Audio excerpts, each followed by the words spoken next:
They say it's up there, and it ain't nothing to discuss here. Feel it talking with revenge, we like best friends. Just let me line up and rap on the rest here. Blood on 125th, don't you know that? I can't fall out with my niggas, why they do that there? In position for that crowd, I can't get it back. I got that shit on it now. He said the Bible don't teach you not to sin. Yes, the fuck it do. That's the whole point of the whole fight. When he took us the first time. When he took us the first time. You from all sins. Come on, man. This is insane. But that's that Christian dope. Go ahead, Maisha.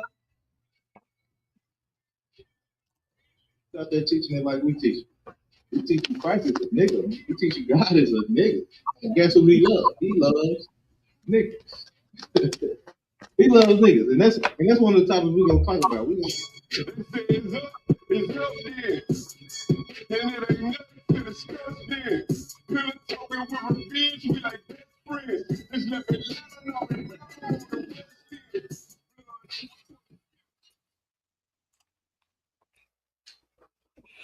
All right, we back. Israel Shalom, everybody. You understand? Oh, make sure you put that in the chat. I put a salute in the link for anybody that wanna come up. And we got the phone too. So y'all already know we on every site. Hold on, let me close that one out. We on Facebook, we on YouTube, we on the Clapper, we on the Gram, we on everything. All right, we live. All right. Let's see. Yeah, let me get this one going right here. Bear with us, everybody. 1 second. Damn, I caught myself closing that thing out. Let me see.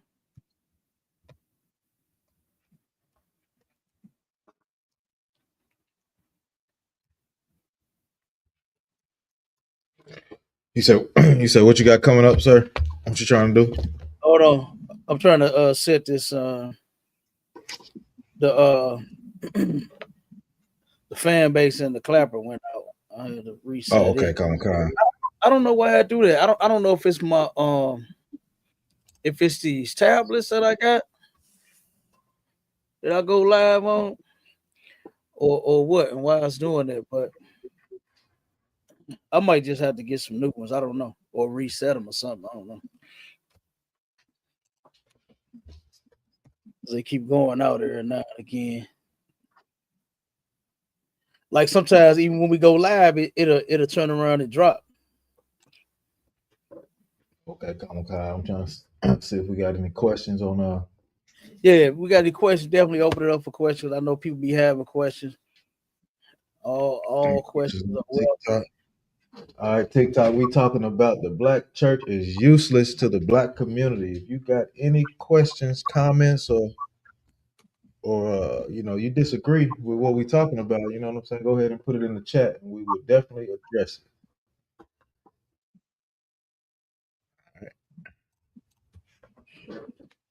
Yeah, I'm gonna put that link in there too. All right, I'm working on all that now. Put the it ain't the fan base. I ain't gonna worry about it. It ain't responding. So let me drop that in the chat. Boom. Boom.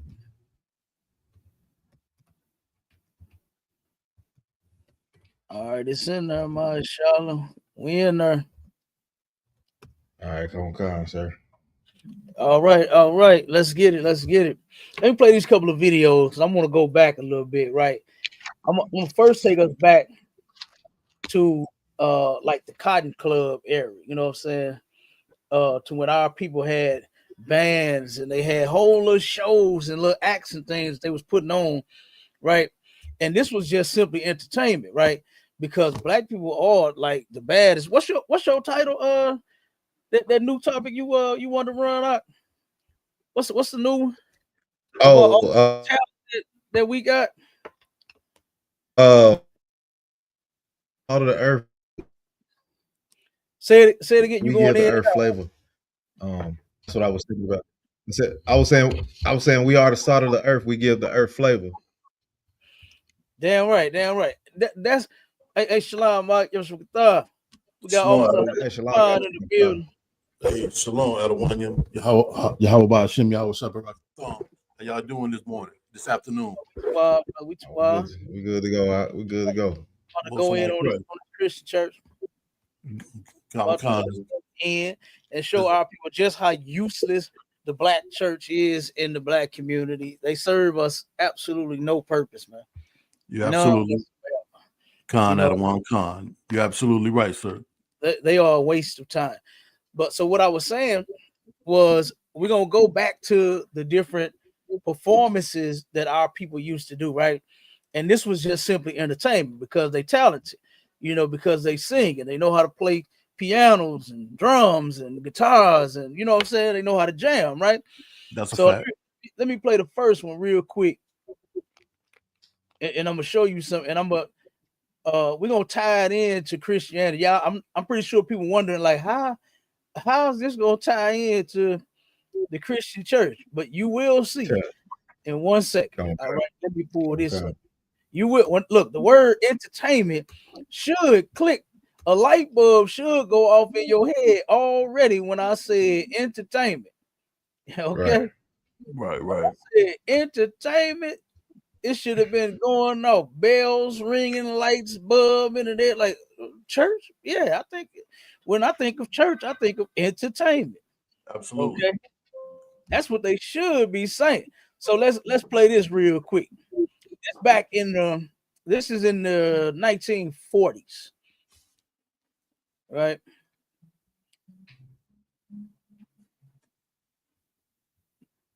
Check.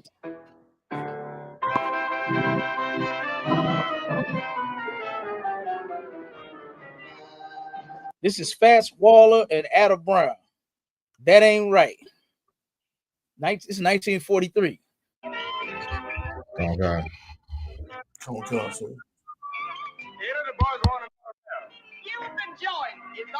Hey, I don't like how that nigga just switched in.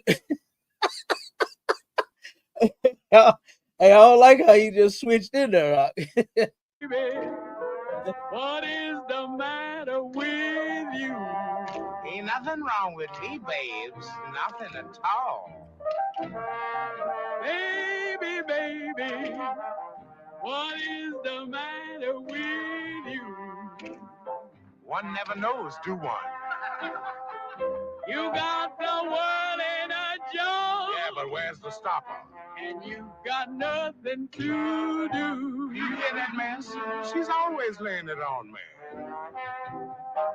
You know I always told you you'd be the death of me. And when I'm always with you, I get the third degree. That ain't right. I'll tell these fools anything but tell me the truth. Oh, that ain't right at all. What's wrong with it? What's wrong with it? As you're taking all my money and going out having yourself a ball. Baby, I was born balling, and I'm gonna ball the rest of my life. Hey, he said he gonna ball till he fall. You heard my show? Hey, you can really tell that we really haven't changed. You know what I'm saying? We just kind of switched it up a little bit. Change the words a little bit, but we still the same doggone people.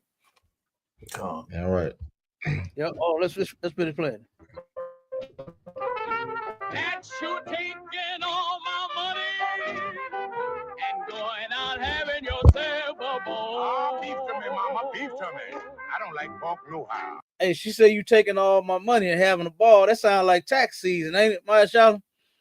Yeah, man, all right. So you know how they go. Hey, them brothers be getting them sisters for them taxes, boy. Hey man, I thought that day stop. Nah, that's a whole scam right there. That getting them sisters for that tax money, boy. You hear me? You hear me? He said, baby, I'm born to ball. I'm ball till I die. You don't want ball till I fall. When you get your taxes, how much you get back? Right. Suffer excess baggage. Suffer.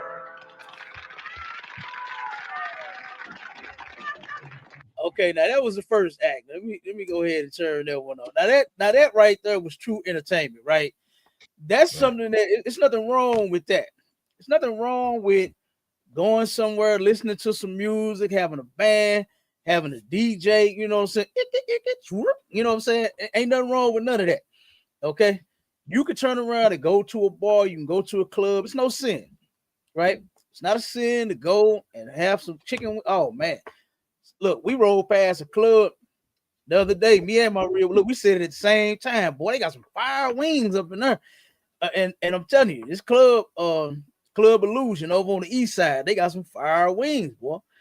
Everybody used to go there, and if they didn't go in the club, they went there to go get some of that food. You know what I'm saying? So, but it's nothing wrong to go there, nothing wrong to listen to the music, nothing wrong to dance, have a ball, right? It's nothing wrong with what we just saw. Our people been doing that for a long time, right? But now let's switch it up and show you what the church has been doing ever since the black church has been churching. All right. And then once we get through these few videos, we're gonna run into the documentary. Hey, so like what could, sir? Come on with it. I mean, I can see the you know how the sister demeanor was back in the day. She was just singing and moving with just slightly moving with the beat, and I already know how the Christian church is. It's gonna be a whole lot of booty shaking going on. So like Uh-huh. Look, I got a whole bunch of I looked up a bunch of videos yesterday. I ain't gonna play that many though. You know what I'm saying? Go. Play that many. But hold on, let's play this one though. Let's play this. All right. Now, this is the Soul Stirrers, right? This is the path. Let me see. This is a gospel choir, right? The Soul Stirrers. Check them out. This is the Soul Stirrers, lead vocal Jimmy Outler and Paul Foster. I'm a soldier. Boy, I don't look at no Christian as no goddamn soldier, man. You know what I'm saying? In so fast suits, in shouting and speaking in a lying tongue and catching the Holy Ghost and doing that two-step. I don't see soldier at all. You understand? But let's play this. Now watch it. Now this is in the 1950s right here.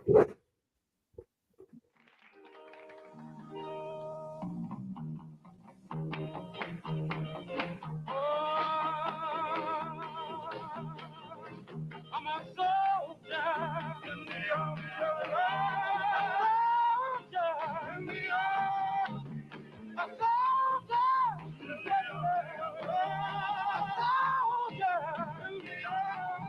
I got to fight on. I got to fight on. A warrior. A warrior.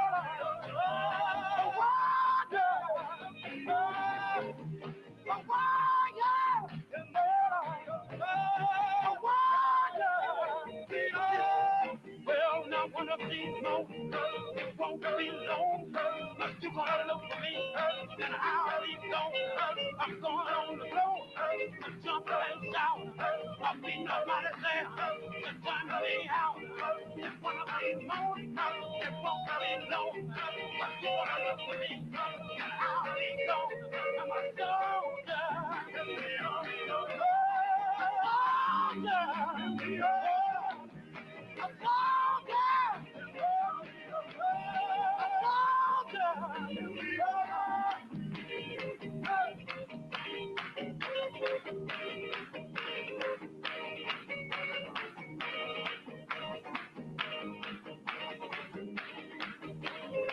Okay, so we can see the entertainment, right?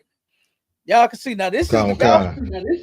It's very similar to what we just watched at the Cotton Club, or in the Boom Boom Room, or in or Jimmy Jam's place, or whatever the hell they used to call them, right? You know what I'm saying? Back in the day, you saw the first video to where now this was real. That was real entertainment, right? And there was nothing wrong with going to a club, hearing some music, singing and dancing. You know what I'm saying? Getting it in, having a little food, having a little drink. You know, nothing wrong with that. No sin in that. But now here you got the gospel group. It's the same kind of entertainment. Don't it look like it to you? Come. Don't it look like the same entertainment, Akim? Now let me show you how. Now pay attention to how those brothers start walking in, right? Matter of fact, no, I ain't gonna play it again. Y'all seen it, right? You saw how they turned around and walked on in. I'm a soldier. They got the line. They formed the line and started walking and singing and playing the music and all that, right? So like that one. Go ahead, Warden. And it looked just a little bit saucy too. Yeah. That's what I'm telling you. They don't look like no soldiers to me. Okay, don't look like no soldiers to me at all. All right, but check this video. Watch this one. Watch this one. You're gonna see the same type of performance, right? Watch this.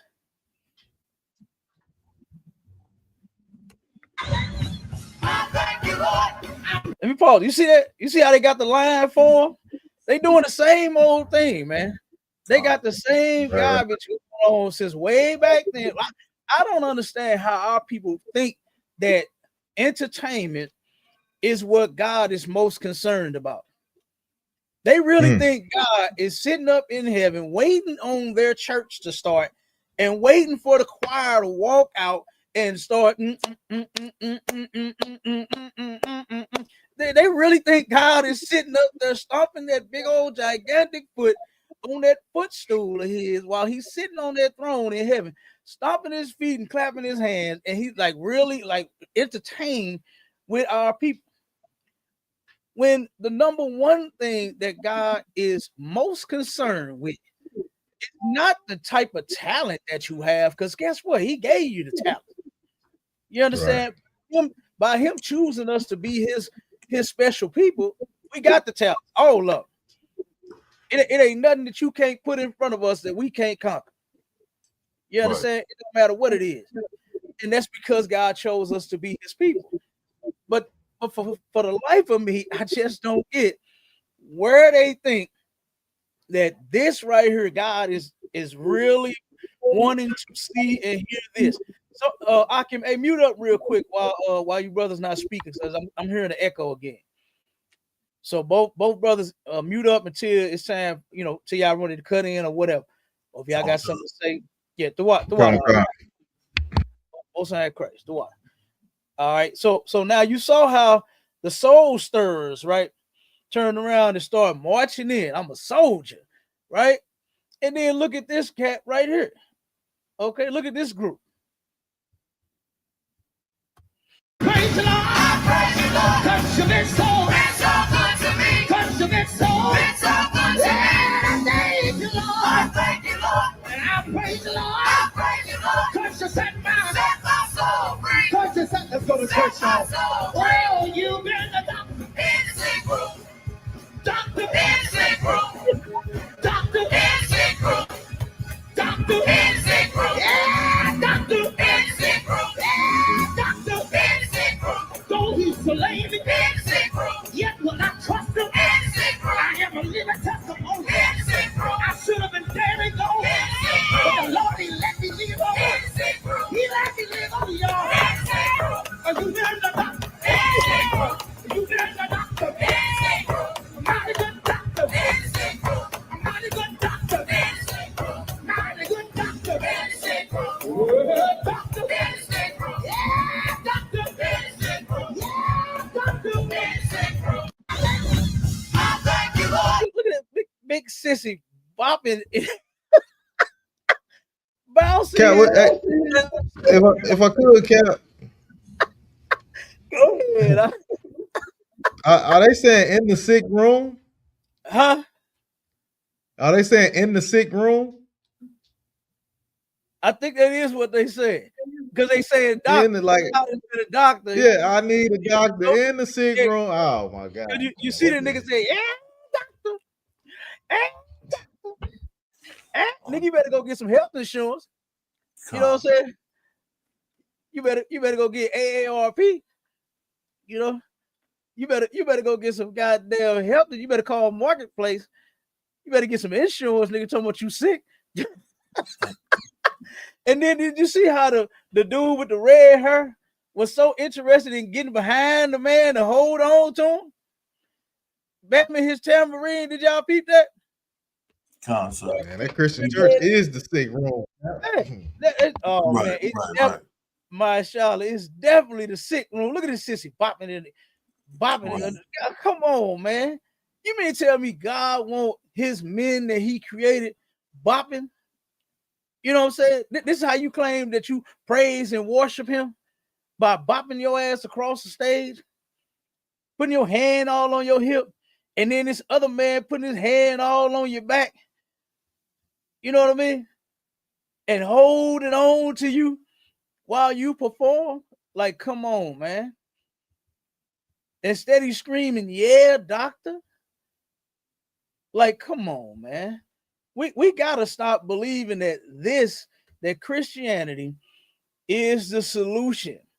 We gotta stop believing that God is well pleased with all of your entertainment that you bring, because he's not.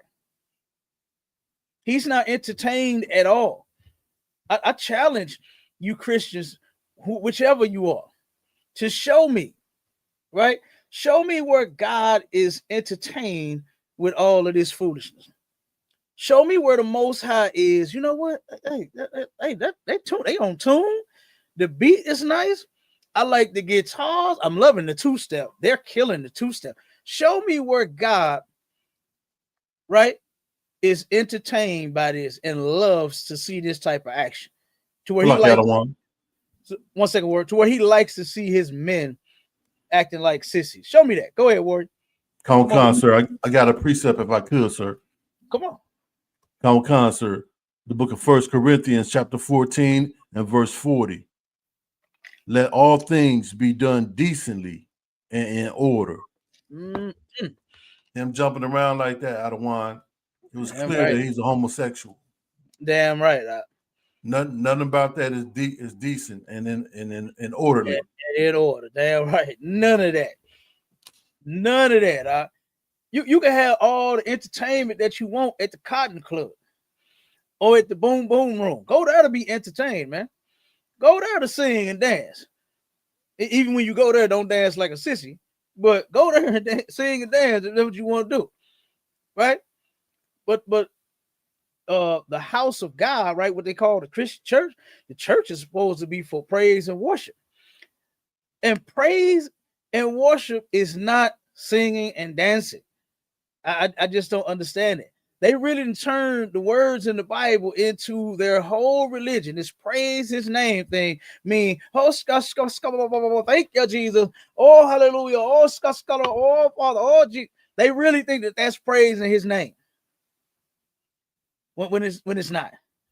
They really think worshiping him is been so good, been so good, been so good, been so good. They really think that that's worshiping the Lord, man. When it has absolutely nothing to do with it. Now check this video out. Check this one out real quick, and then we're gonna get to the documentary. I might have to cut through on the documentary a little bit, kind of get through to the major points that I want to bring out on that, because this stuff here, this is insane, man. Again, the black church is useless to the black community, man. And now this video is going to show you just how useless the black church really is and what they're trying to push on black people. And they have been pushing this for a very long time. They've been pushing everything on the black church, on black people, right? Let's play it. The Hawkins family opened a storefront church in Oakland. They called it the Love Center. And unlike mainstream Pentecostal churches, the Love Center adopted the Bay Area's countercultural approach to sexuality. This is where the Hawkins family and sort of Black Pentecostal community in the Bay Area is so important for thinking about a new era in Christianity. You hear him, Akim? A new era in Christianity. So now they're trying to turn this thing around, and they want to bring something new to the table. And guess what they're gonna bring? You gonna hear it. In practice, same-gender loving brothers and sisters have been included at every juncture and in every phase of the life of our Black churches. It's just kind of a don't ask, don't tell policy. And guess what? That's what they really trying to adopt. They want you to turn around and accept the gays, but then don't ask them are they gay. Don't tell nobody you gay. Just be quiet about it. Like, similar to the military, right? Like if I could, bro. And that's what our oppressor, the so-called white man, that's what he wants. He wants us to be secretly gay or openly gay. It don't matter to him.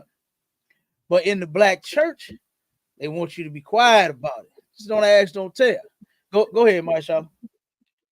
I was gonna say, and that too, in that Christian church, that's where a lot of that down low stuff come from. Uh-huh. You know what I'm saying? A lot of that, because them pastors they all down low. You know what I'm saying? Yeah. They all trying to hide, and then like you say, they so accepted to letting homosexuality go on in the church because they gay, they with it. You know what I'm saying? And like you said, it's just like a don't ask, don't tell, and it ain't no sin. I guess I don't know how they do it in the church, but I guess that's kind of how they look at it. So like you said, yeah, and you can tell this brother right here on the screen, Reverend Jonathan Walton, he's a homosexual. You can tell he's happy, proud about it. Just don't ask, don't tell. You understand? He is proud about it. Yeah, proud sissy. Okay, he probably feels sorry for the ones that's in the closet about it because he wants you to come out and be like him, be openly gay. You know what I'm saying? But you're right. And then I think we're gonna do a one on this one with that other video. Y'all can see it to the left or to the right. It says God, gays, and the gospel, how gay culture influenced gospel music. You know what I'm saying? And it absolutely is. Hey, I'm telling you, we get man, listen, we're gonna run that one too. But check it out though. Let's finish this one. Watch this one. The Love Center's choir in pews became a haven for gay and lesbian singers. You hear that? The pews, the seats became a haven for gay and lesbian singers. A haven. Because guess what? That's where a lot of entertainers made they break at in church. They started singing in the choir. Wasn't Whitney Houston? Whitney Houston got her break in church. I think the Braxtons, Toni Braxton and her sisters, they were gospel singers. They were raised up in church. You know, and all of them singing could blow the roof off the place. Come. With those wonderful voices that the Most High blessed them with, but it ain't for gospel music. It's not for that, because you are actually singing a song to a false god. You are actually worshiping a false god, and the Most High is not with that. You think just because your career took off, said God is with you, but look how it ended up. Look how them careers ended up. Look at Whitney Houston. You understand? Look at how her career ended up. Look at how Toni Braxton, and she had to rob her man after being with him for 18 years and then divorce the man after 2 weeks just to get some money. You know what I mean? Like, that's crazy. That is insane. But let's keep going. Like gospel musician Yvette Flunder, the daughter and granddaughter of pastors. Flunder felt deeply alienated from the Pentecostal church in which she'd been raised.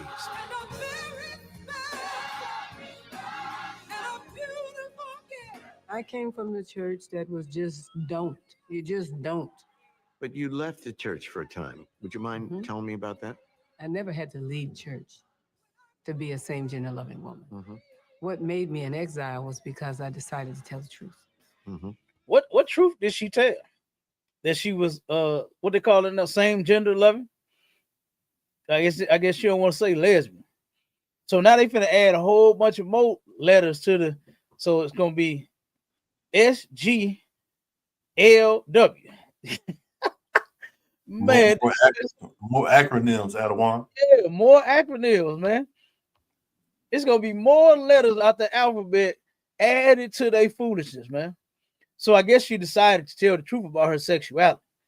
You know, like she said in her church, it was just don't. You just can't be gay. Don't be gay. Don't be That's lesbian. it's like about good, sir. Go ahead, huh? They try to keep using all these different names because they don't want to face the fact that they are a faggot. You know what I'm saying? Like if you just they can't even say that because it's just gonna make them feel bad. So they gotta say something different. Right. Same sex, gender loving, like if you just heard it come out your mouth all the time, if you just say, "Hey, I'm a faggot," I mean, you would probably not want to be one. You know what I'm saying? Hey, you wouldn't think it'd be no issue with it, but it is. Yeah. And that's because guess what? What you truly are, it hurts. You being gay and lesbian, you're not happy about it. And guess what? Our oppressor, he knows you're not happy, but he called it, he classified it a mental illness. Still a mental illness. There's something wrong with you. It's not nothing right about you. And this is why you have to be sensitive to their feelings. Right, You right. You could call me straight and guess I'm a damn right. You know what I'm saying? Wait, what the hell you doing calling me straight? What you mean? Call me masculine. I'm okay. Okay, cool. What are we talking about here? You gotta call me something else. No, hell, straight is fine. Man is fine. Nigga is fine. You understand? Yeah, right. Hardcore is fine. Just don't call me soft and no sissy or L and G and B and G. Oh, you understand? Long as whatever you call me got something to do with being hardcore and a man, then I'm fine with it. I ain't gonna say nothing. All right. You ain't got to turn around and soften it up for me. That's great. I'm fine with it. You hear me? And guess what? If they were so gay and so happy, they would be fine with it too. So let's keep playing. There's an awful price to pay.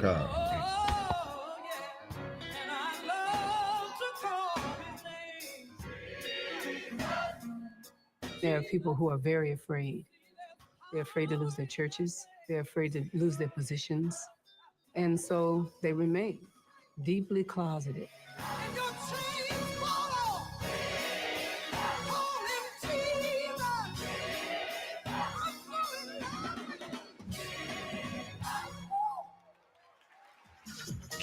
She says she's so in love with Jesus, but you love a woman at the same time.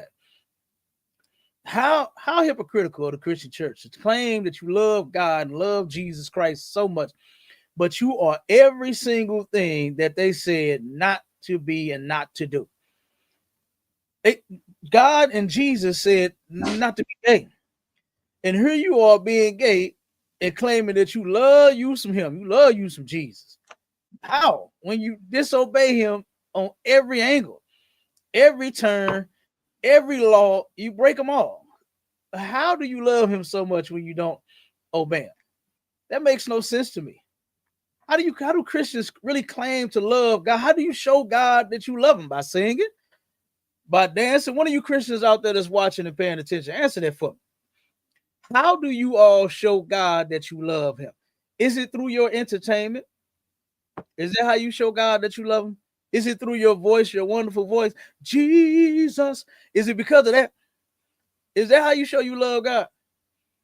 Because if you do, that is very lame. I ain't got nothing on my TikTok, Cap. My TikTok they ain't got an answer for that one. That is very lame. That's what you claim that showing God that you love him is a bunch of fucking words. If that's all you got is some words and no action, you need to rethink your religion. You need to go back to the drawing boards and find out what you really need to be doing. Because guess what? The Most High is about action. Those laws that he gave us to follow, guess what? Action comes behind the laws and the rules that he gave us to follow. Some action has to come behind that. Same with your child. You tell your child that they better go in there and wash some dishes. Guess what? Words saying, okay, daddy, okay, mommy, I'm finna go do it right now. Well, them words don't mean nothing if you ain't in them busting them suds. So like I don't want I got the precept for that. Come on with it. Come on. 1 Samuel chapter 15 and verse 22.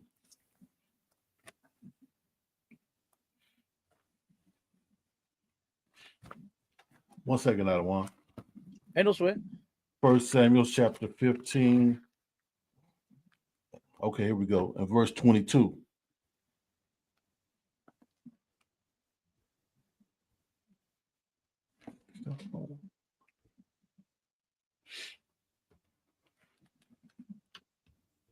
And Samuel said, hath the Lord as great delight in burnt offerings and sacrifices as in obeying the voice of the Lord?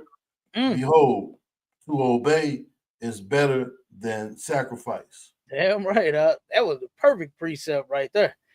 The Lord wants you to obey him versus you sinning and having to give an offering to make a sacrifice. Now, a damn animal has to lose its life simply because you couldn't control yourself.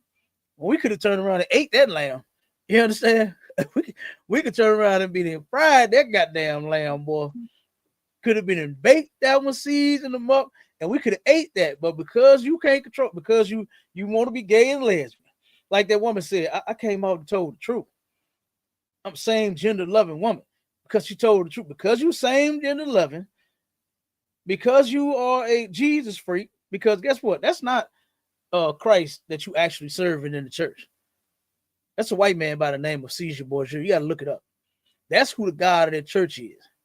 They picked the best representative for their church, right? For that religion.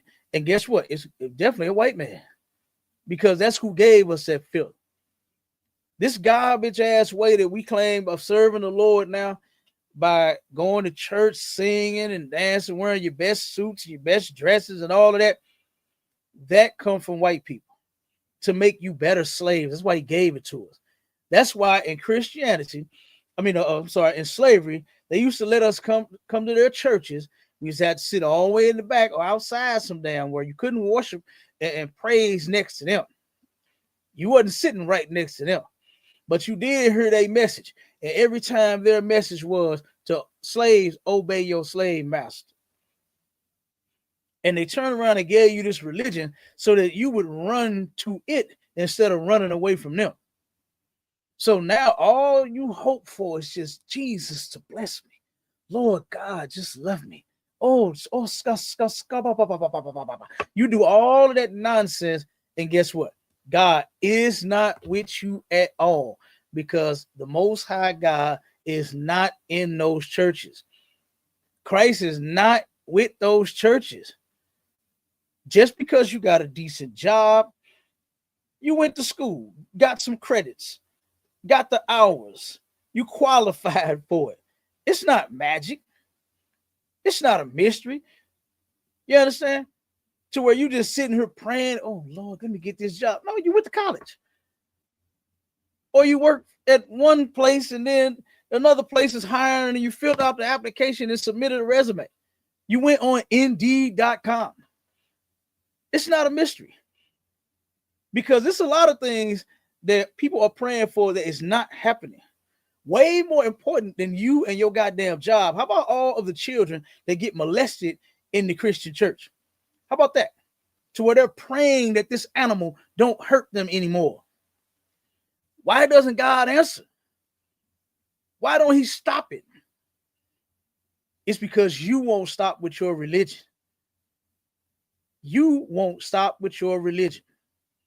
So it's a lot of things that a lot of people are praying to God for, and they're never receiving an answer.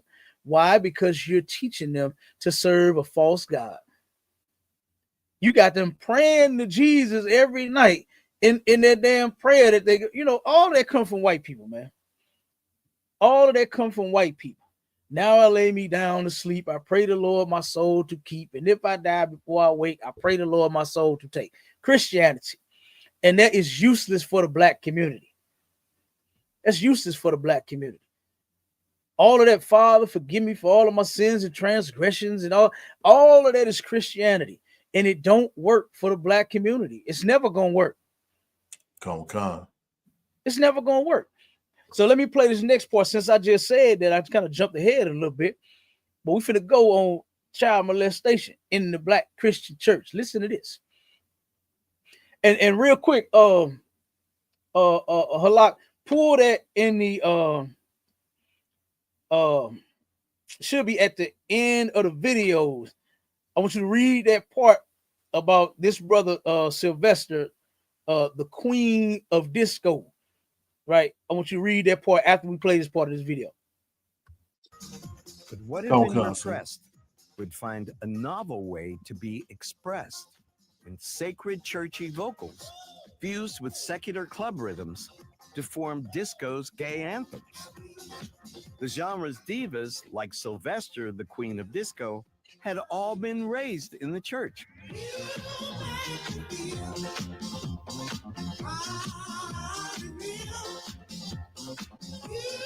Sylvester, who was raised in the Church of God in Christ, just like me, had that tune, had those licks, had that sound, had that vibe, you know. He said to me one day, he said, it's amazing, Yvette. He said that the same people that turned me out, turned me out. That right there was heavy. He told this woman, and I'm sure that the same thing happened to her because they was talking about what happened in their past. This brother here, and I'm gonna have you read that out. But this cat that you just saw prancing around the stage, like they said, they taking their vocals that they're getting from the church they was using in the church, and now they was using it towards the disco, right? But as you know, the church then is welcoming everybody into the church. The singing and dancing, they welcome that, right? So you can praise and do all of that nonsense in the church. But this man said, the same people that turn me out, turn me out. And you could tell the look on her face, she got turned out in church too. She got turned out by somebody that had that Christian cross. As you can see in the background, they had that Christian cross in their house. They had a chain with a cross around their neck. You can tell that this woman experienced the same exact thing that this brother told her. Now go ahead and read that part out.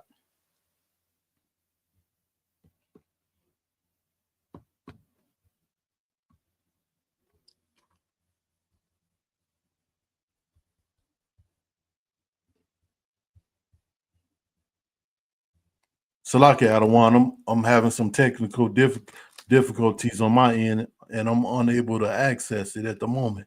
Okay, don't sweat. I'll read it real quick. Throw out a word. This is about Sylvester, the queen of disco, right? This brother was molested in church, right? He's deceased now, but he was molested in church. It says at the age of 8, he was sexually molested by a man at the church. This happened at the church. I thought you were supposed to be there praising the Lord. Why in the hell are you there looking at little boys' butts? And we bring this article out all the time about the one where it said the best place to hide a child molester is in the Christian church. That's the best place to hide one, because guess what? That's where they all at, and they all lurking. And they get to do it at the damn church. How do you pull that off? How do you molest the child at the goddamn church? You're sick, man. And then it says, I got you, Adawan. Here we go. Sylvester, the queen of disco. Salaki, sir. Sylvester, the queen of disco, was molested in the church, sir. Mm-hmm. At the age of 8, he was sexually molested by a man at the church. Mm-hmm. At the time, rumored to be the church organist. So the brother that played the organs was the one that molested this little boy at the church. Keep going. Come, sir. Although Sylvester would always maintain that his interaction had been consensual and not sexual molestation. Sylvester was only a child at the time of this incident, while the assailant was an adult. Okay, so this cat here, if you look this story up about him, this cat, when he became an adult, he was messed up. You understand? He really believed in his mind, because if I'm not mistaken, he has said that he actually felt good after it happened. That made him feel good. When ain't no way no 8-year-old child can consent to a goddamn thing with an adult. That's right. There's no such thing as you, because I don't give a damn if you did say yes. The boy probably was so goddamn scared out of his mind here. You pulled your penis out and said, "Do you want some?" And he, yeah, you scared the hell out of the kid. He was scared. He was terrified. And he let this man have his way with him. I ain't blaming him. You understand? Because he was a child. Men, adults, men and women, that we're supposed to protect children, not molest children. So I'm not blaming him at all. But just goes to show you the type of mindset and how when a child gets molested, that destroys them, man. It messes up their brain to where he couldn't even think properly. This man said he liked it, and he said he consented to it. It was at his own will. He wanted it. And don't no child want to get molested and taken advantage of, man. That was bullshit. That's right. That was bullshit. But that's what happened when you hurt a child, man, and you go all kinds of ways. You ever heard people say that gay people are confused? They're confused. They're confused. Everybody has what you call love strings, right? To where when everything is fine, right? Just kind of think of it in a way of functional and dysfunctional, right? When your car is functional, you could start it up, turn the key. Or nowadays, niggas so rich, they got them push buttons. You understand? They push it with their finger, and it start up. You understand? The gear shifter went from her, you understand, behind the wheel to on the console. You just turn it to park and reverse and drive. You understand? You get to turn it now. Okay, they got that new shit going on. But if your car is functioning properly, the alternator's working right, your transmission is working, it's going to get you from A to B smoothly, perfectly, no problems, right? But if it's dysfunctional, your love chords have been to where you go from, just think about a piano, right? Whenever you see like movies where somebody or a commercial where Angel is playing the harp, and those tunes, they perfect together, right? They go, you don't miss a beat. But when a person gets molested, that chord gets hit and they go, boom. You hit something and then it's like, whoa, man, that's the wrong chord. So what they end up doing is they don't know who to love. They don't know what to love. People done a lot of sick things, man, off of being traumatized as a child. They've traumatized other people. They turn around and did strange things with their family members and just all kinds of mess, man. It's a lot of stuff that happens that goes wrong when a child is molested. And that's what happened to this man. You understand? His love strings, that cord that showed him what to love and who to love, it was broken when this man violated him as a child. To where that chord could have came out beautiful as him being an adult, to where he was 8 years old at the church and turned around and went bam. And from there, that went his whole life. And now he's in the church singing a song, "You Make Me Feel So Very Real." He's singing a song about him being gay. The black church is useless to the black community, man. This brother got assaulted, got molested at the church by the person who played the organ, by somebody who supposedly loved Jesus, right? By somebody who claimed to worship God. Right. When those Christians in those churches are everything short of a sexual deviance, man. They are sexual deviants. And they will, and I'm telling you, you better not take your children there. Hide your kids and hide your wife. Matter of fact, hide yourself. Because they coming for you too. Because we did a show to where this cat called himself he was Jesus, right? I forgot what the man's name was, but he said he was Jesus himself. Everybody really thought that this man was Jesus. I just don't understand how stupid black people are. They're so smart and so intelligent, but you just stupid as fuck at the same time. I do not understand you. The Bible clearly says if somebody says that I am here or there, don't go, because that's not me. And I'm paraphrasing. And then you believe that this man is Jesus on earth. You really believe that the Pope was Jesus? You know, the Pope is Jesus, just reincarnated. Every Pope is Jesus reincarnated. And they really believe that. Well, I think they switched it now. They don't believe that no more. They changed it. I forgot what it is now, but it's something different now.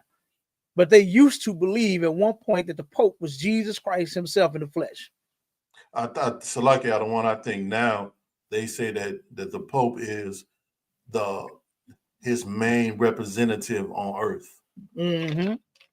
There you go. Water word. Yeah, but it went from him being Christ to now he's the main representative next to Christ. God. Crazy. It's crazy. So, but like I said, the black church is useless to black people, especially to this brother and this sister, to where instead of her following the rules of their church being raised properly, you understand, well, not of the church, but of the Bible, to where you're not supposed to be gay and lesbian. She turned around and said, you know what? I told the truth. That's why I left. That's why they made me leave.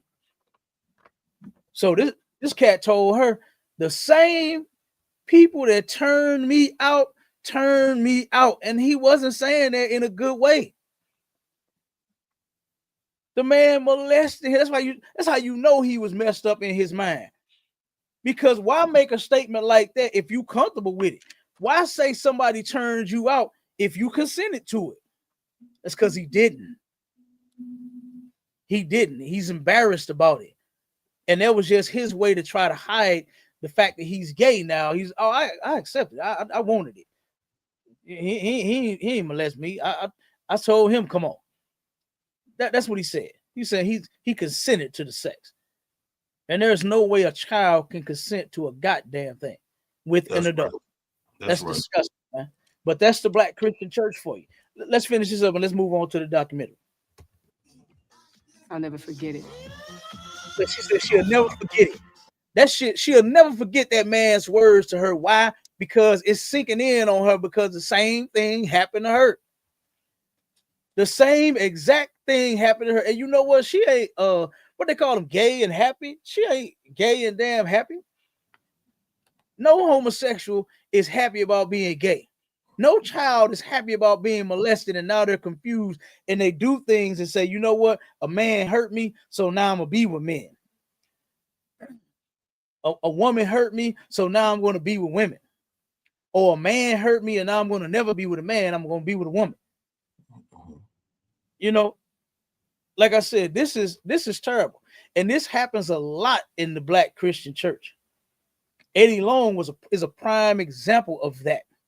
Molested damn near every boy in his damn church, and these people continue to go to this man even after it came out.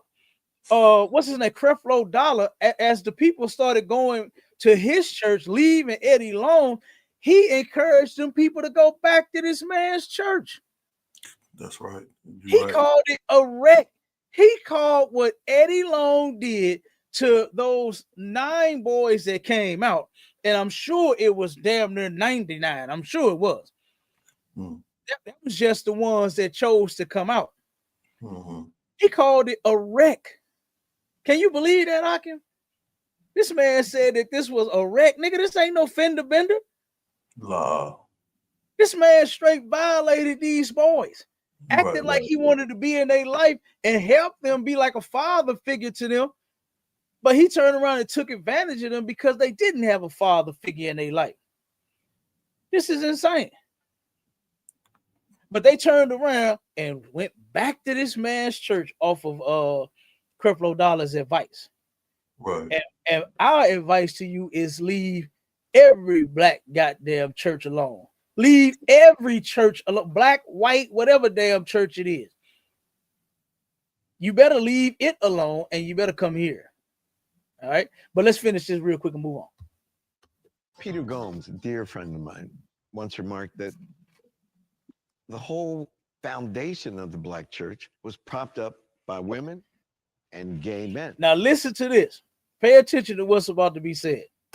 How is it that a church that emerged out of a struggle for freedom would then indeed oppress its own members?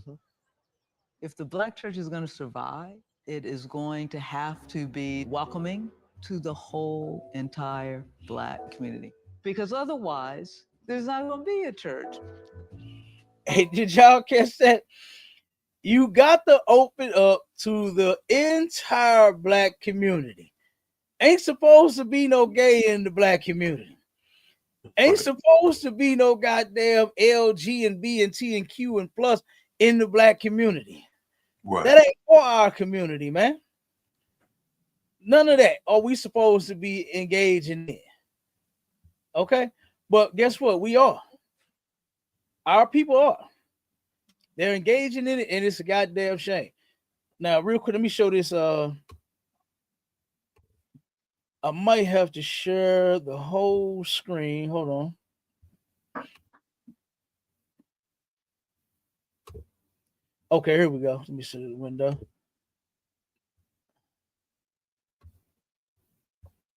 All right, this documentary right here, Almighty Debt.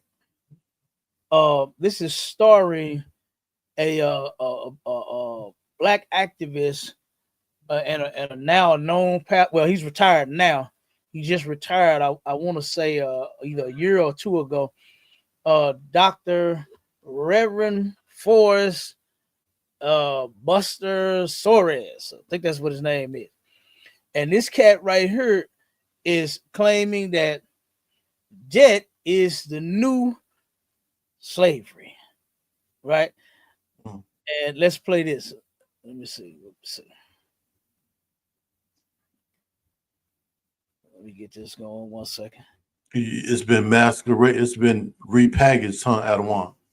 Yes, you gonna hear it. Absolutely, he gonna say it. He's gonna say it. I want you to hear it. Hold on.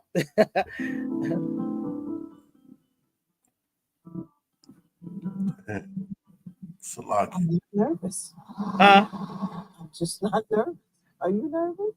I'm going with positive thoughts, bringing a positive spirit, positive vibe. Doug Jeffries is a luxury car salesman. So the one with the big family? His wife, Mary, is a high-end real estate broker. But they haven't paid their own mortgage in 2 years, and now they could lose it all. Today, they're headed to a meeting with the housing counselor who's working to save their home. So real quick, what's happening here, this whole documentary is about the Black church, the struggle of Black people in the Black community, and then the Black church, and whether they are of some assistance or not, right? So this is starting off with this family here, this couple here, and this is down in Atlanta, right?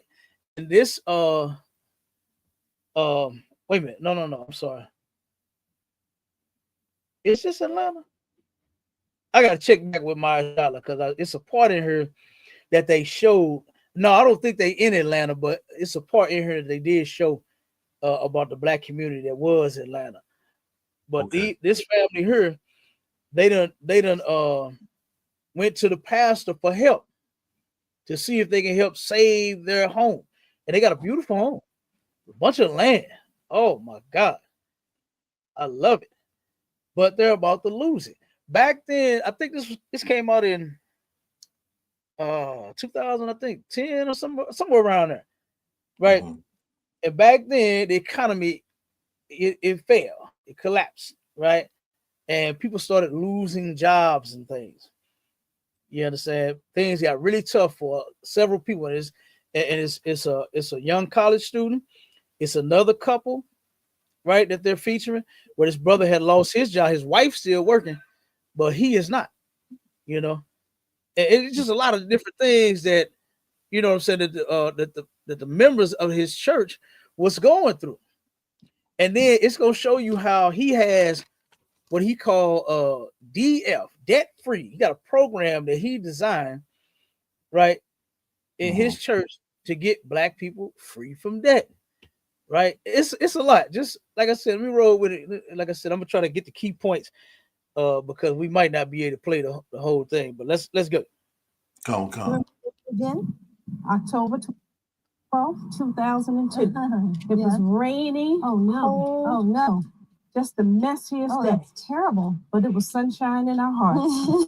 They lived in a 3,500 square foot, 4-bedroom home on a corner lot, complete with a 3-car garage for their BMWs. This is the living room. I'm a girl from Newark, New Jersey. Grew up in a 1-bedroom apartment, and it was 4 girls and 1 boy. So I would always say, oh, I can't wait until I get grown. I'm going to buy the biggest house. I'm going to do this. They did it. Look at that. Look at all that land, boy. And then the economy tanked, taking their commission-based incomes with it. Wow, we got a window in the basement already. This house has been home to some of their best memories. Coming down on Christmas Day, Maya. Holidays. Constable Jeffrey there. Parties. Oh, so beautiful. Their daughter Maya getting ready for the junior prom. Everybody get a camera. But unless the Jeffreys can make some major changes in their finances, the bank is going to take their home. And their lifestyle and everything they've built will be gone. Oh, y'all look so beautiful. I just ask God that whatever my parents are going through, that that He'll help them. And I get on my knees and pray before I go to bed. Oh my goodness.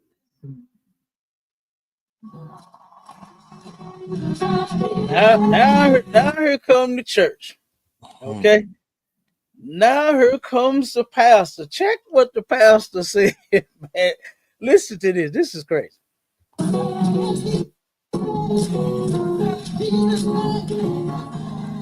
And as you can see, the singing and the dancing ain't stopped. Right. The Jeffreys are drowning in the kind of debt their pastor, Buster Soaries, preaches against just about every. People that don't manage their money wisely are not managing our lives wisely. Soaries is the senior pastor at First Baptist Church of Lincoln Gardens in central New Jersey, and he's on a crusade. He thinks Black America has a new enemy. Is debt a bigger problem than racism? Yes, debt is a bigger problem than racism. You didn't even... Debt is a bigger problem than racism. You pastors are a bigger goddamn problem than debt. You understand?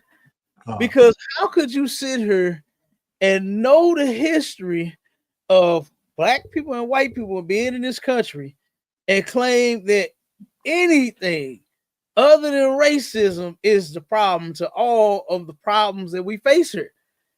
How could you say that debt is a bigger problem than racism? How can you say that? When guess what? The racist people are the ones that's controlling our debts. That's right. They are the ones that's putting us in the damn debt. Come on, sir. You shouldn't have to pay 30 years for a goddamn home. That's you shouldn't have to pay $5 for a carton of eggs. You shouldn't have to pay $100,000 just to go to damn school. You understand? You should not have to pay $150 for an oil change on my goddamn truck. That's right. My oil change costs $150. All right. I should not have to pay $1.50 for an oil change. Now I'm being funny, but I'm just saying everything is extremely high, and it's been that way. And guess who was the last to be able to afford it? Was us. Salaki Adwan. Come on with it. The oil changes used to be $19.99 with the coupon. $19.99 with the coupon. $29.99 without the coupon. Right, you right. Get the filter, you get the 5-6 quarts of oil, and they'll check your damn tires and they'll check to see if you got enough transmission fluid. They'll check to see if you got enough wiper fluid. They'll check your damn near your whole goddamn car. Right. For $19.99. Now the oil change is $1.50. Good night. 85, 95. Oh, come on, man. Don't have no synthetic oil like what mine need. Don't have no synthetic oil. This shit damn near $10 a quart. Yeah. And it takes 6 of them. It takes 6 of them. But this pastor, this is why the black church is useless to the black community. This dude said that debt is a bigger problem than racism. And when we go through this document, if you can, pay attention to this white woman's face. And you're going to see how she is not bothered by none of this bullshit that this pastor is talking about. Because she's looking at him like he's a complete idiot with damn near everything that this man has said. So let's play some more. Hesitate. There's no question to me that debt is a bigger problem than racism. It's no question to him, no doubt in his mind, Aki, that debt is bigger than racism to him. That's a horrible dude, man. That is a horrible cat. Let me see. Let me move to the next point. Like I said, I'm gonna try to slide through this thing so we can get through it. Appearances of doing well, but we won't admit that we're broke. Being in debt is slavery. When I'm paying last month's bills with next month's check, that's slavery.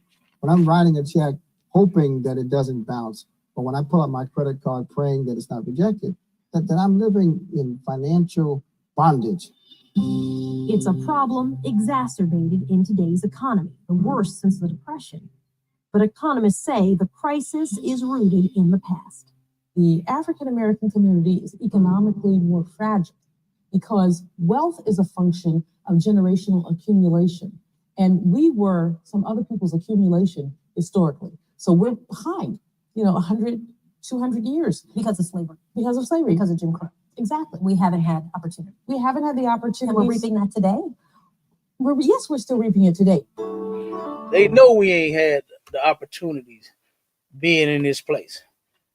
Like, I do not understand for the life of me why our people really want to get along with white folks. Why is it so needed, so necessary for us to join with them? Yeah. Why aren't we trying to have our own like what we had in the past? That's right. Why aren't we trying to have our own schools instead of going to all of theirs? Are there any more HBCUs? What is about 4 of them, 5 of them? Not very many. It's a lot, Adawan. Go ahead. To my surprise, when I attended one, they have been corrupted. So, and what I mean by that is they have allowed white people to attend. Yep. To give them so many millions and hundreds of thousands of dollars to where the white people have a greater influence on the HBCs than they have to the point to where they pretty much running it behind the scenes. Right. That's a fact. That's a fact. And look, real quick, I pulled this on another show, to where they are actually letting white people get those degrees that black people should be getting to go to HBCU. I mean, like you said, they done corrupted it. You know what I'm saying? They running them now. I wouldn't be surprised if all HBCUs are owned by white people now. It's like we can't help ourselves. We got to hand over whatever we create and make and give it to them. Like, for instance, BET, Black Entertainment Television, was sold by the black people to the white people. Why would you sell Black Entertainment Television into their hands? Why would you give that to them instead of passing it down to another Negro that could give you the money that you want, and we could keep black entertainment in the black community instead of turning black entertainment into white entertainment. You know, and that's what we are so most concerned with, is entertaining them, being accepted by them, being liked and loved by them, when they ain't gonna never like us. They ain't gonna never love us. They ain't gonna never accept us. You shouldn't even want that from them. From a people who has shown us nothing but hate, we shouldn't expect nothing less than that. We shouldn't expect love now just because it's 2025. That's right. When they're still showing us that they hate us. Why would this be an issue? Why is debt an issue? And in the black community, though, and check what the next statistic is this woman finna bring up. Listen to this. Come on, sir. And as you can see, they had to show that passing that plate around, right? Oh, good night. The black church showed and collected a whole lot of goddamn money. Hundreds and millions, I think it's even billions of dollars. Billions of dollars. And guess what? And they members are struggling. They members are struggling. Man, please. The boy got molested. Why? Why is any of the stuff that happens in the church happening? It's insane. But let's keep going. You about to say some word? No, I agree. Why are these things? Why are these things? Why not? How come our shepherds aren't watching over the flock like they supposed to? Right, because they not shepherds. They for hire. That's why we're gonna get to that. Look, I already know you probably had the precept already. Let's keep playing. Check this out. Come on, sir. Still have, on average, $75,000 less in wealth than whites. You hear that? On average, black people have $75,000 less than whites. Are you kidding me? Are you kidding me? And we trying to join this place out? Right. What are we trying to join? When it was designed for us to fail. This is why we should be coming together more. Not going to no black goddamn church. You know what we should be? We should all be in the ISUPK under Commanding General Yohana. Because Commanding General Yohana has the right mind. He has the right idea. He has what blacks, Hispanics, and Native Indians actually need to where we could survive and thrive in this place. You know, he has the answer. But the church, like you said, for so long, they have claimed to be pillars in the black community. They've claimed to be shepherds of the sheep, the leaders of the flock. And they have been doing nothing but leading us down a goddamn tube ever since. That's right. Ever since. This was just a complete waste of time and effort going to church. You're spinning your wheels. You ever been stuck in the snow? You ever been stuck in the mud? To where your car, the wheels start whining because it ain't going nowhere. It's you trying to press the gas to get out that goddamn hole or off that ice, and it's going. Right. All you doing is just burning rubber. Right. You ain't going nowhere. You spinning your wheels. Going to church, you're going nowhere, man. You're spinning your wheels. Nothing's going to happen. Spinning your wheels for over 100 years, I want. Absolutely. That's a fact. And look at our people back in the day. This was black and white. We've been spinning our wheels since then. Those black people had so much hope in Jesus, in the Lord fixing their situation and turning it around to where this next famous pastor they brought to the display, Martin Luther King the Jr., right? They had so much hope in Martin Luther the King the Jr. Mm-hmm. And guess what, man? It was worthless. He was useless too. Martin Luther the King the Jr. was useless to black people, man. Right along with his church and his father's church and all of the churches that came together to try to help this man's movement and his, you know what I'm saying? And his plot. It was all useless efforts. It didn't get us nowhere. That's a fact. The church has long been considered the most important and influential institution in the black community. And for good reason. It played a key role in the nation's fight for racial equality and it always provided a safety net and opportunities for advancement. Yeah, you hear that? Hold on one second. It pauses when I do that. It stays stuck on where I'm moving it at. You know what I'm saying? It should get unstuck at some point. Adamant, can you re-quote it? Because in case the audience, wasn't able to hear it, it may have been a little low. Okay, no sweat. I'll replay it. Okay, and then I'm gonna turn it up real quick. No sweat. I'm gonna turn it up a little bit so y'all can hear it. Let's try that right there.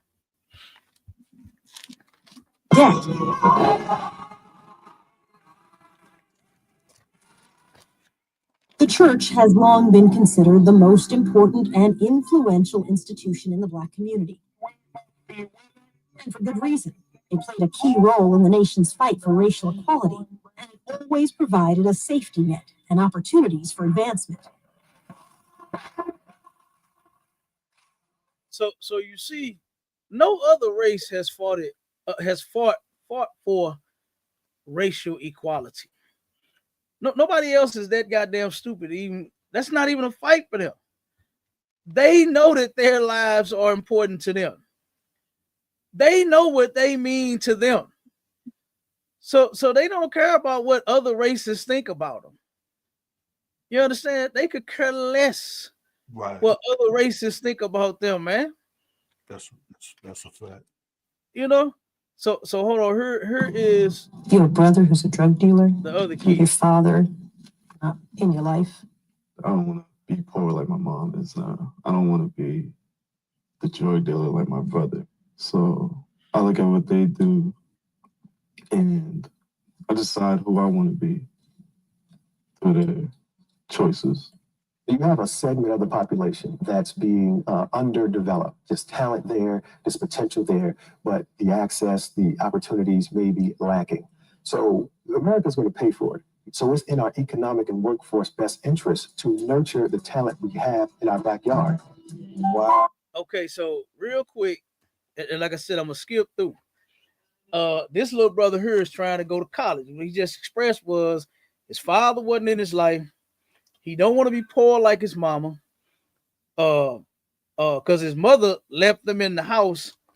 I think him and his brother were left in the house while she went to work, and they didn't have no power.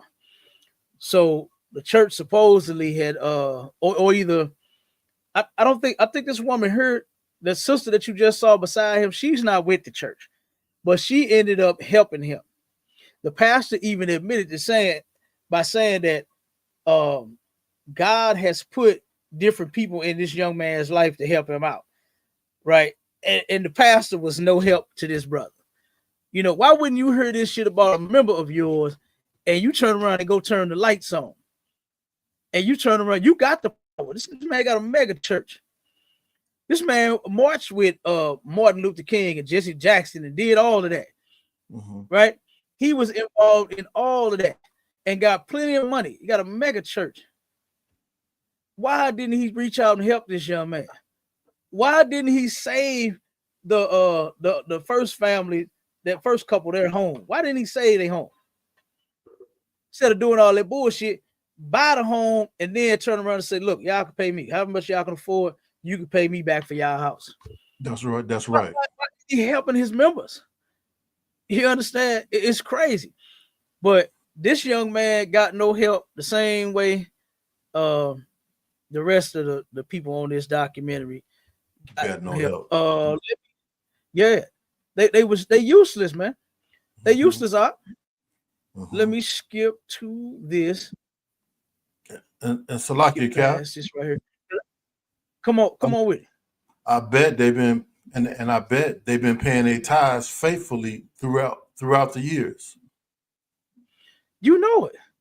You just saw them pass the plate around. They just passed the plate around. And this is the part right here that I wanted.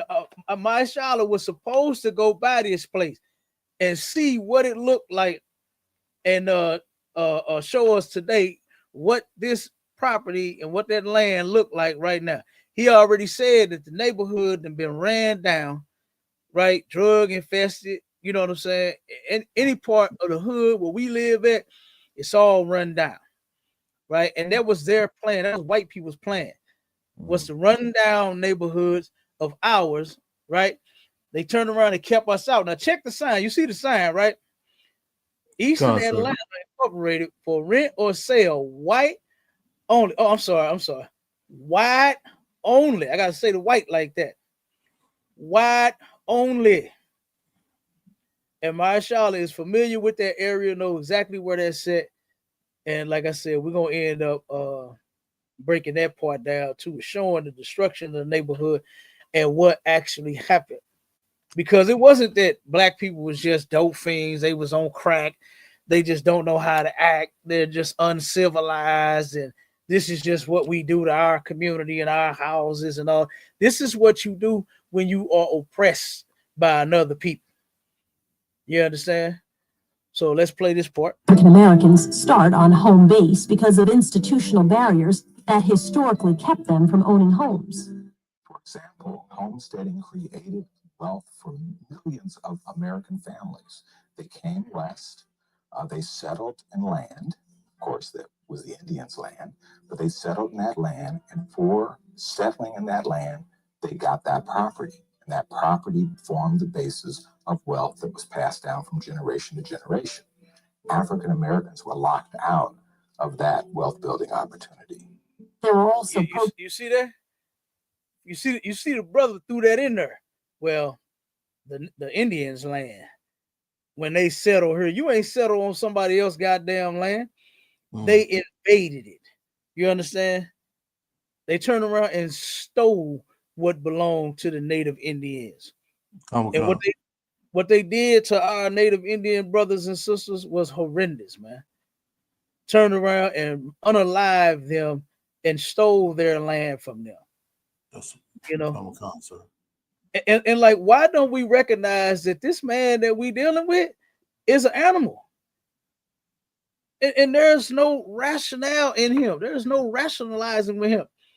We can't go to him and ask him, like Martin Luther King, his dream was to go to our oppressor and just beg and plead and whine and cry in front of him, and he's going to see your tears and how sorry you are, how balled up in a corner like a little bitch you are, and he's going to say, you know what, maybe I'm going to stop beating him.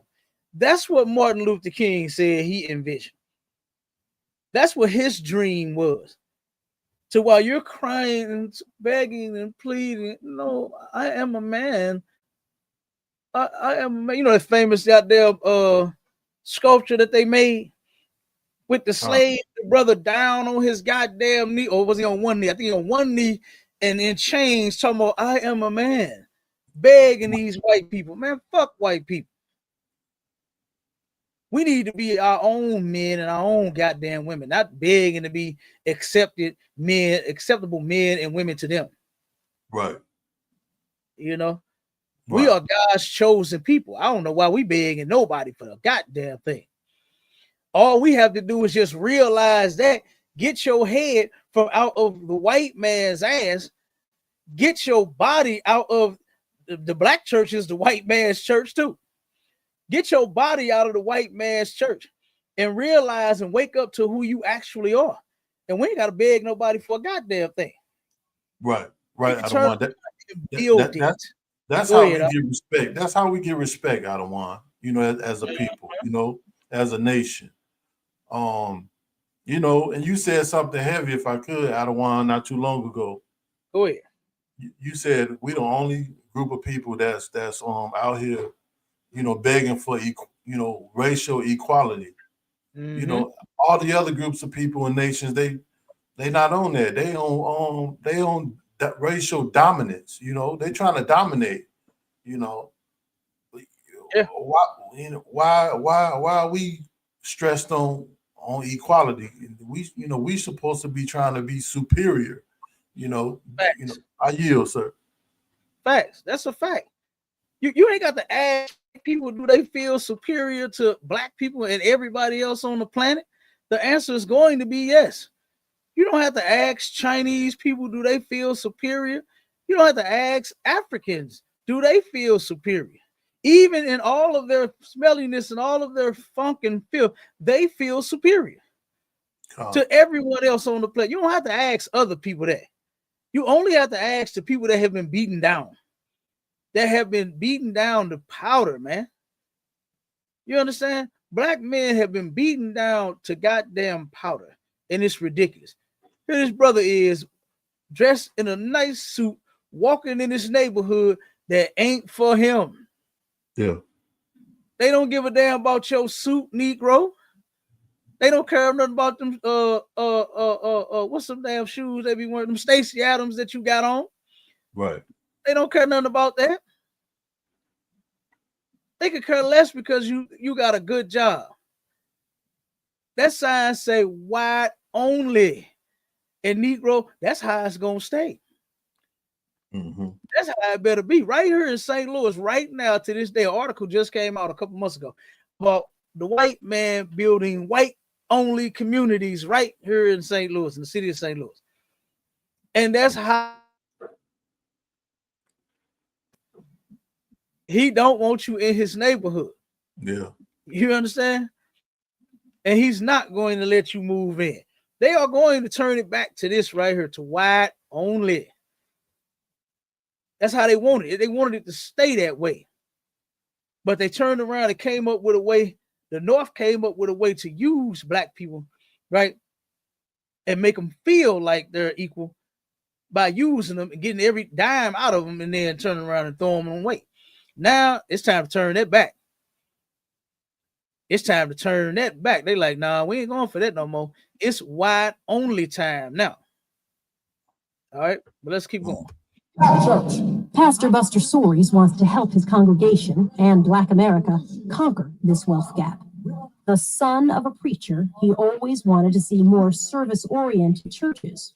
The church that I attended as a child seemed to have an interest in heaven, but very little interest in earth. The religion that I respected most was the religion of the marches, of the protests, of social action. Politics. And politics. And my church was Bible, Bible, Bible. Just 23 years old, he moved to Chicago to work. Okay, so this is the part where they're about to show you all of his black activist background. There he is with the brother Jesse Jackson. You understand? To where he turned around, and Jesse Jackson, he even wanted to be a white man at one point.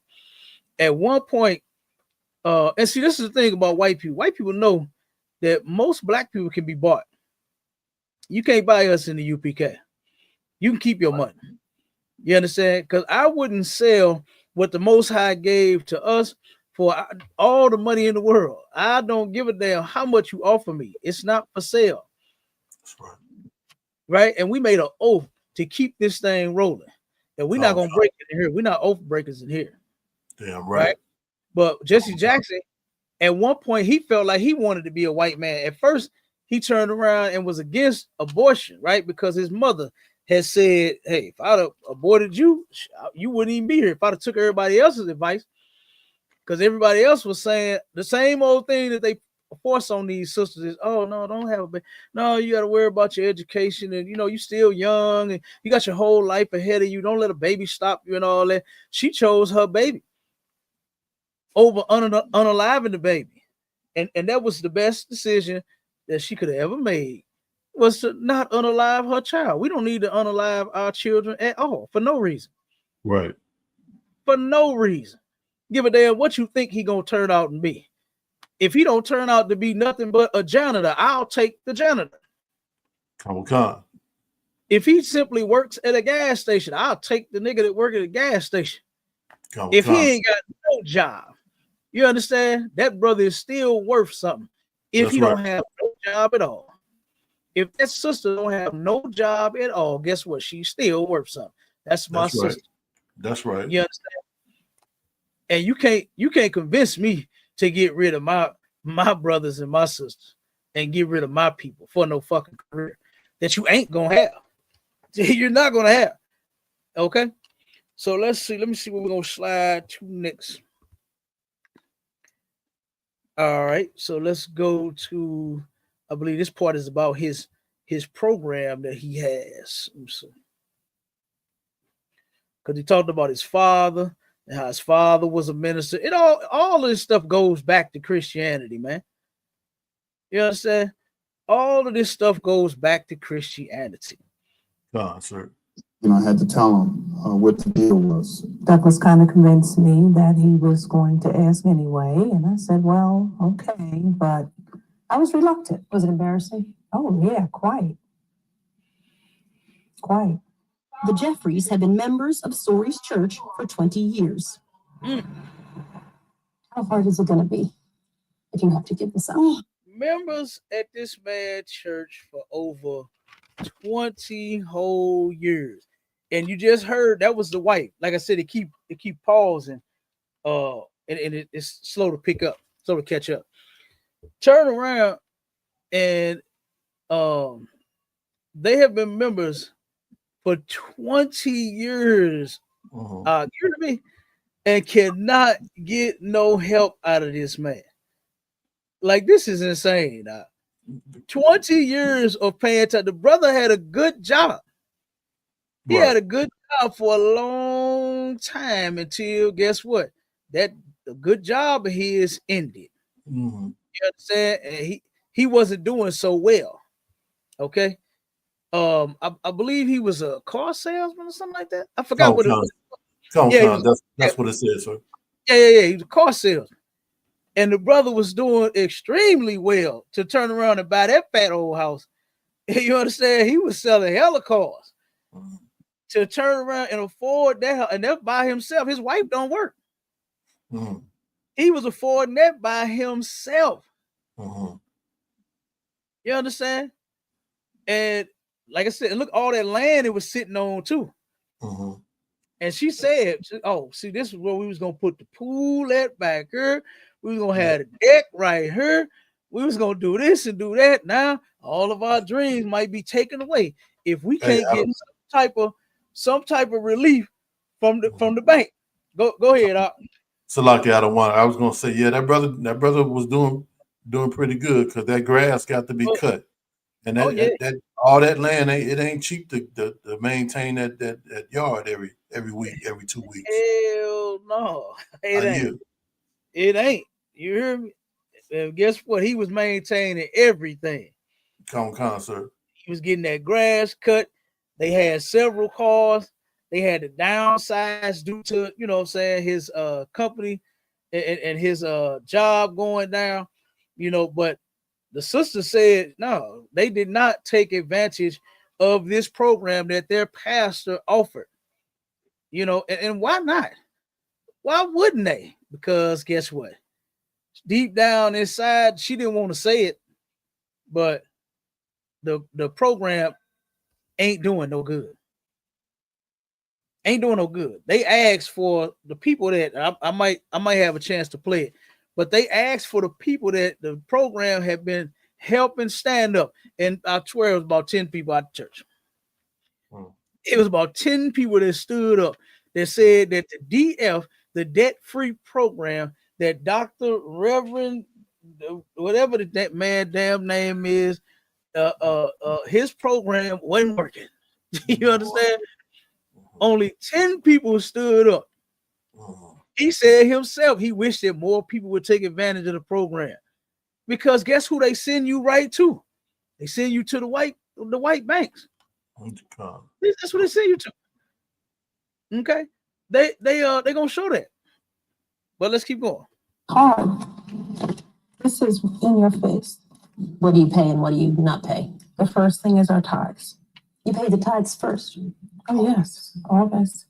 Don't you think the church would understand? This is the second family here. This is the brother. I forgot what his wife's name is, but his name is, I think it's something Paul. What's his damn man name? Shit. I forgot his name too. But this is the brother that he gonna be doing a lot of goddamn crying through this whole documentary, boy. It's hurting this man. He once had a job for 25 years and his company laid him off. And now he had been trying to get back to work for some years. Yeah. This man had been off for years and then turned around and it's killing them. Okay, but check this out. So they asking her, like, what you do what when you get paid first? Pay them tithes. And she's asking her now, don't you think the church would understand? Listen to the white woman. Understand if you said, listen, it's not the church. God gives us 100%. We can give back 10. We teach people to tithe with 10%, save 10%, and invest 10%.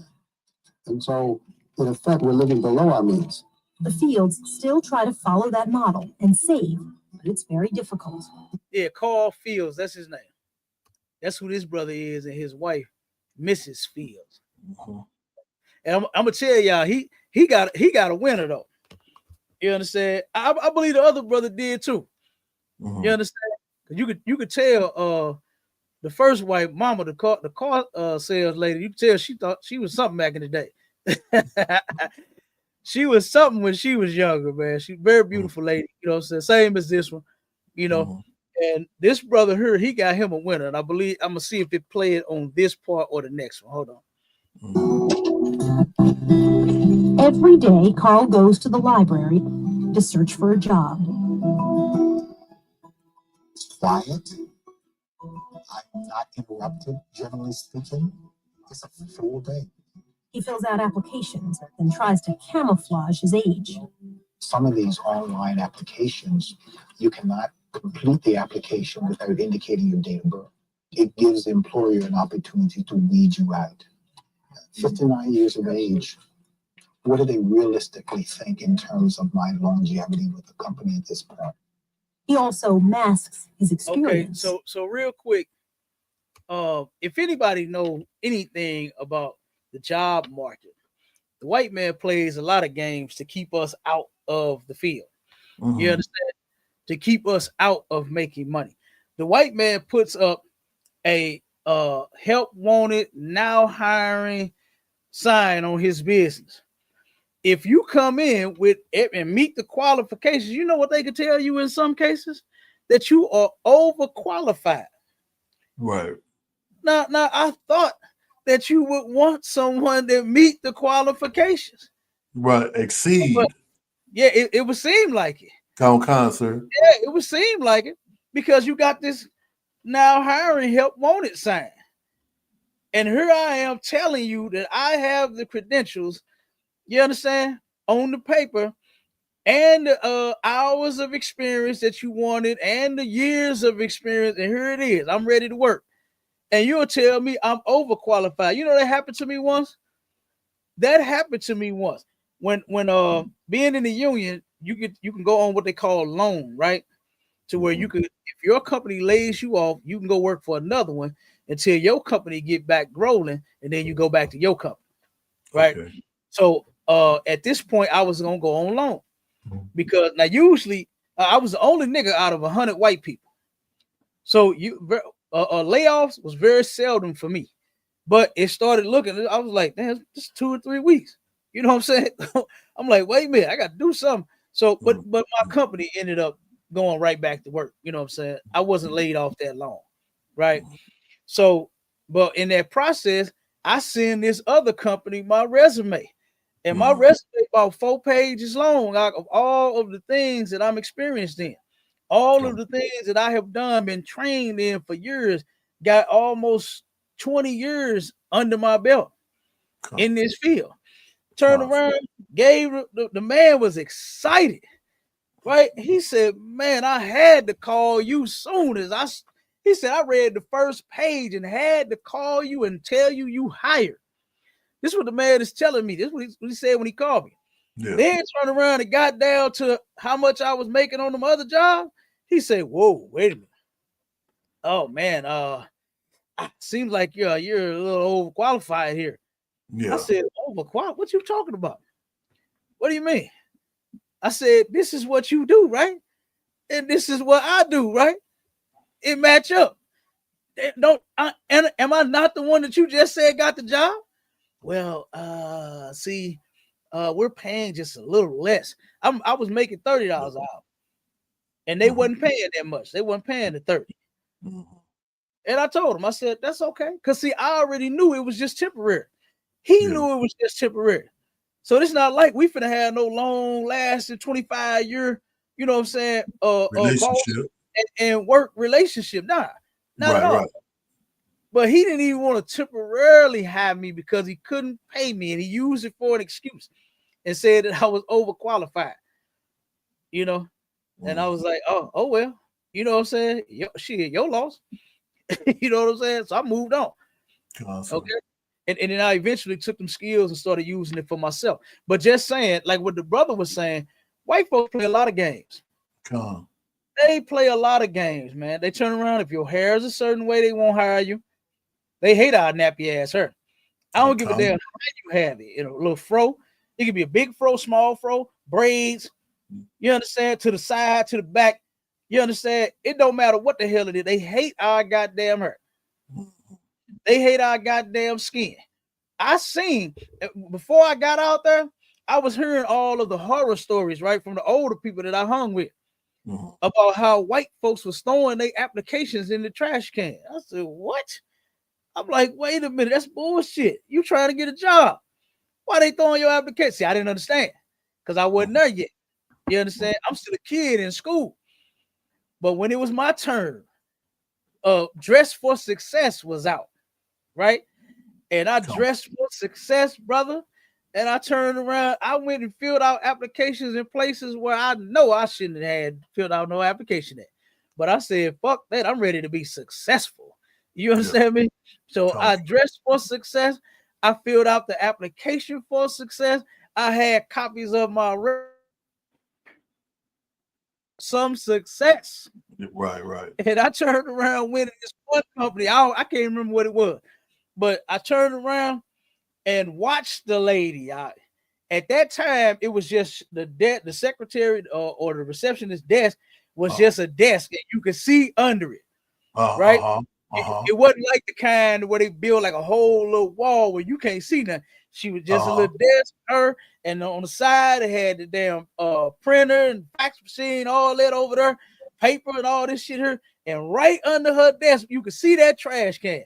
Right. And I looked back and I started to go snatch my application back from that bitch. You gonna put my shit in the trash? I almost snapped. Give me back my application. You white bitch, give me my shit back. I saw her hand over the trash can about to put my application in the trash. I saw this shit with my own two eyes. Right. And instantly, I almost went back and was gonna snatch my shit out that whole hand. But I said, you know what? I'll just keep moving. You understand? That Xerox copy, that costs 15 cents a copy out of one. Yep. But no, see, it was the principle, it was the principality. You understand? I was just joking, but I totally I know, I feel you. I totally understand. And they do that. Those white receptionists, they say, well, we'll make sure that he gets it, and then you have a nice day. And you leave out, and they throw your resume, they put your resume in the trash, throw it away. Right in the trash. They be gatekeeping, you know, those white receptionists. Yeah, they do. Yeah. Okay. Now check this part out right here. Now, this is what the pastor, now you know this was all for the show. Right? This was all for this documentary. But this is what the pastor did. Check it out. One of the things we know about America is that. Hold on, let me see if I can get it to catch up. Families. Hold on. Let me see.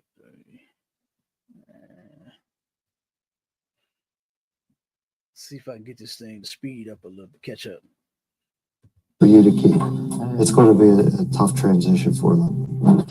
And even if they do get approved, the reality of them being able to maintain it are difficult. They're going to have to not make frivolous purchases. They have downsized. Let's see if I can get it to play. I want this part to play here.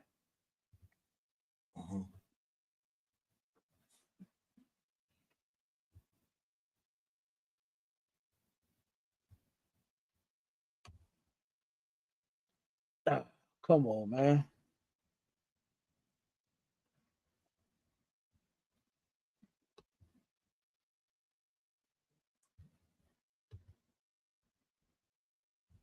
Yeah, it's tripping now. Dang.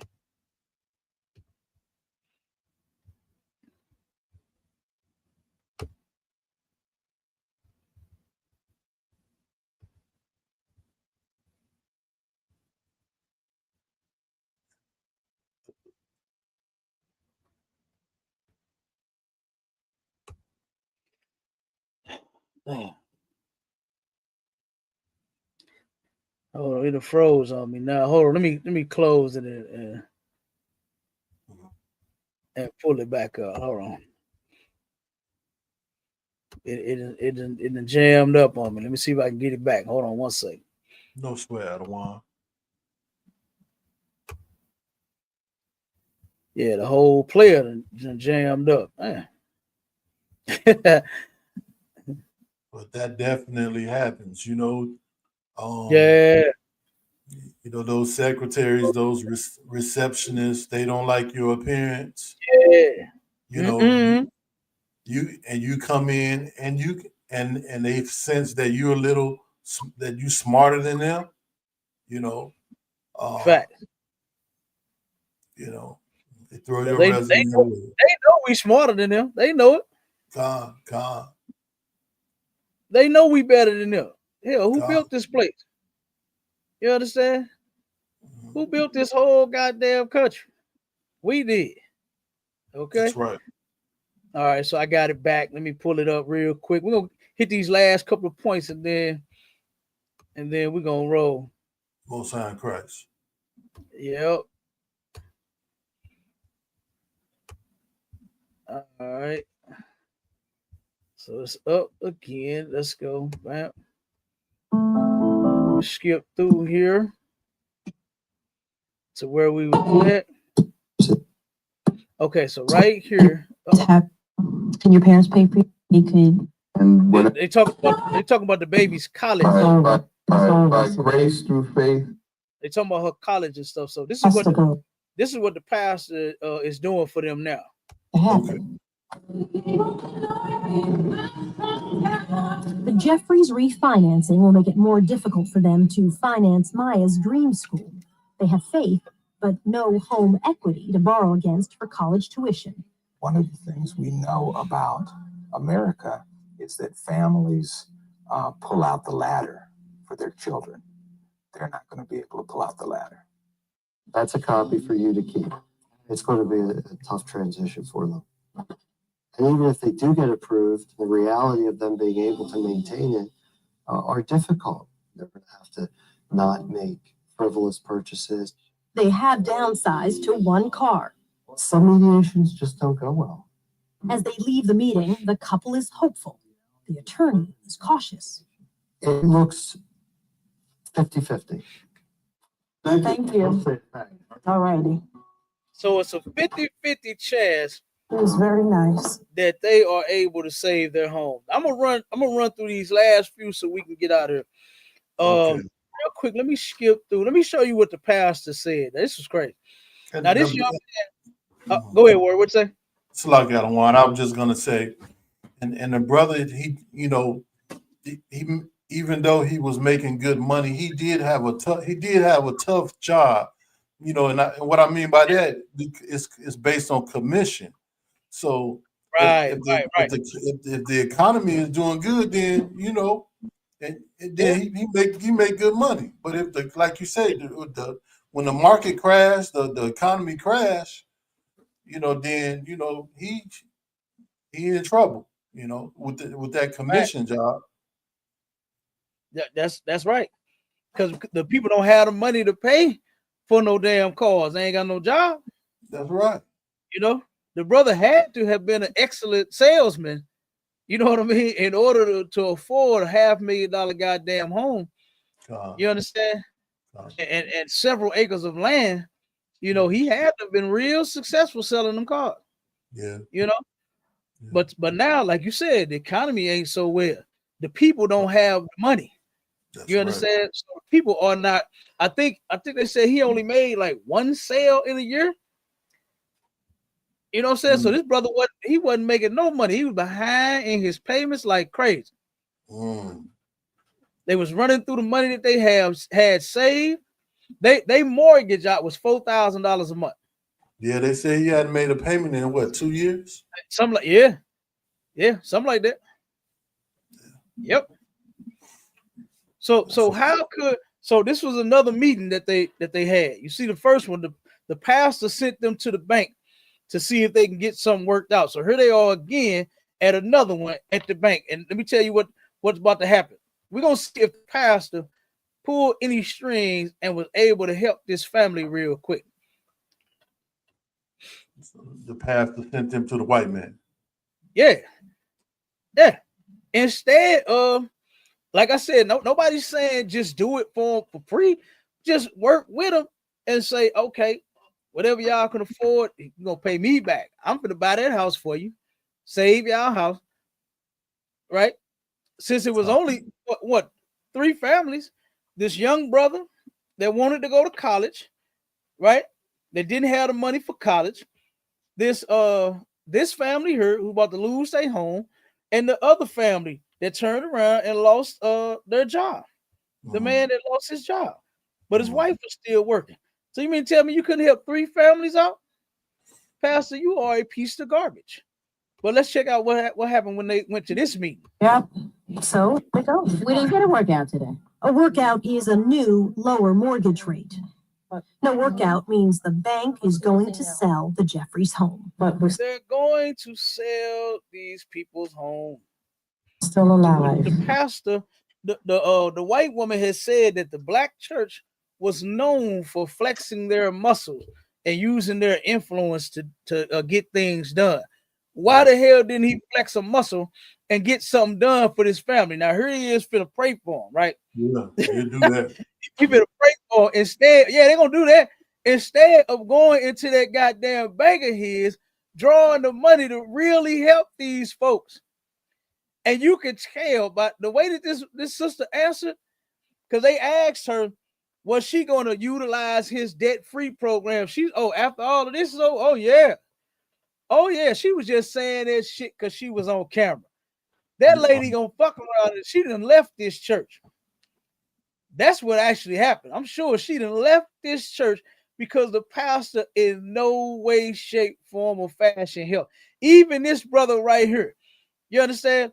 The pastor turned around and found out that he needed a job through somebody else.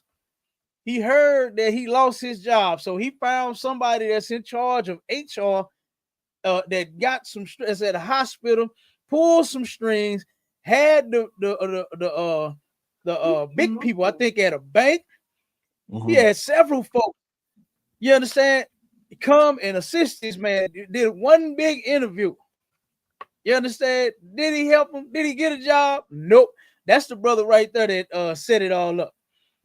You understand? He's setting it up. If I'm not mistaken, they doing it now to where he's going to have this meeting with all of these people. Let's tune into this one real quick. People, I'm going to ask you to do a quick elevator speech. What is it you're interested in? Who are you? And then what is your follow-up plan? Carl is about to meet hiring managers because of the church. Let's bring them in. Okay. Doors are opening for Fred Philp too. Can he afford to walk through them? Can he afford not to?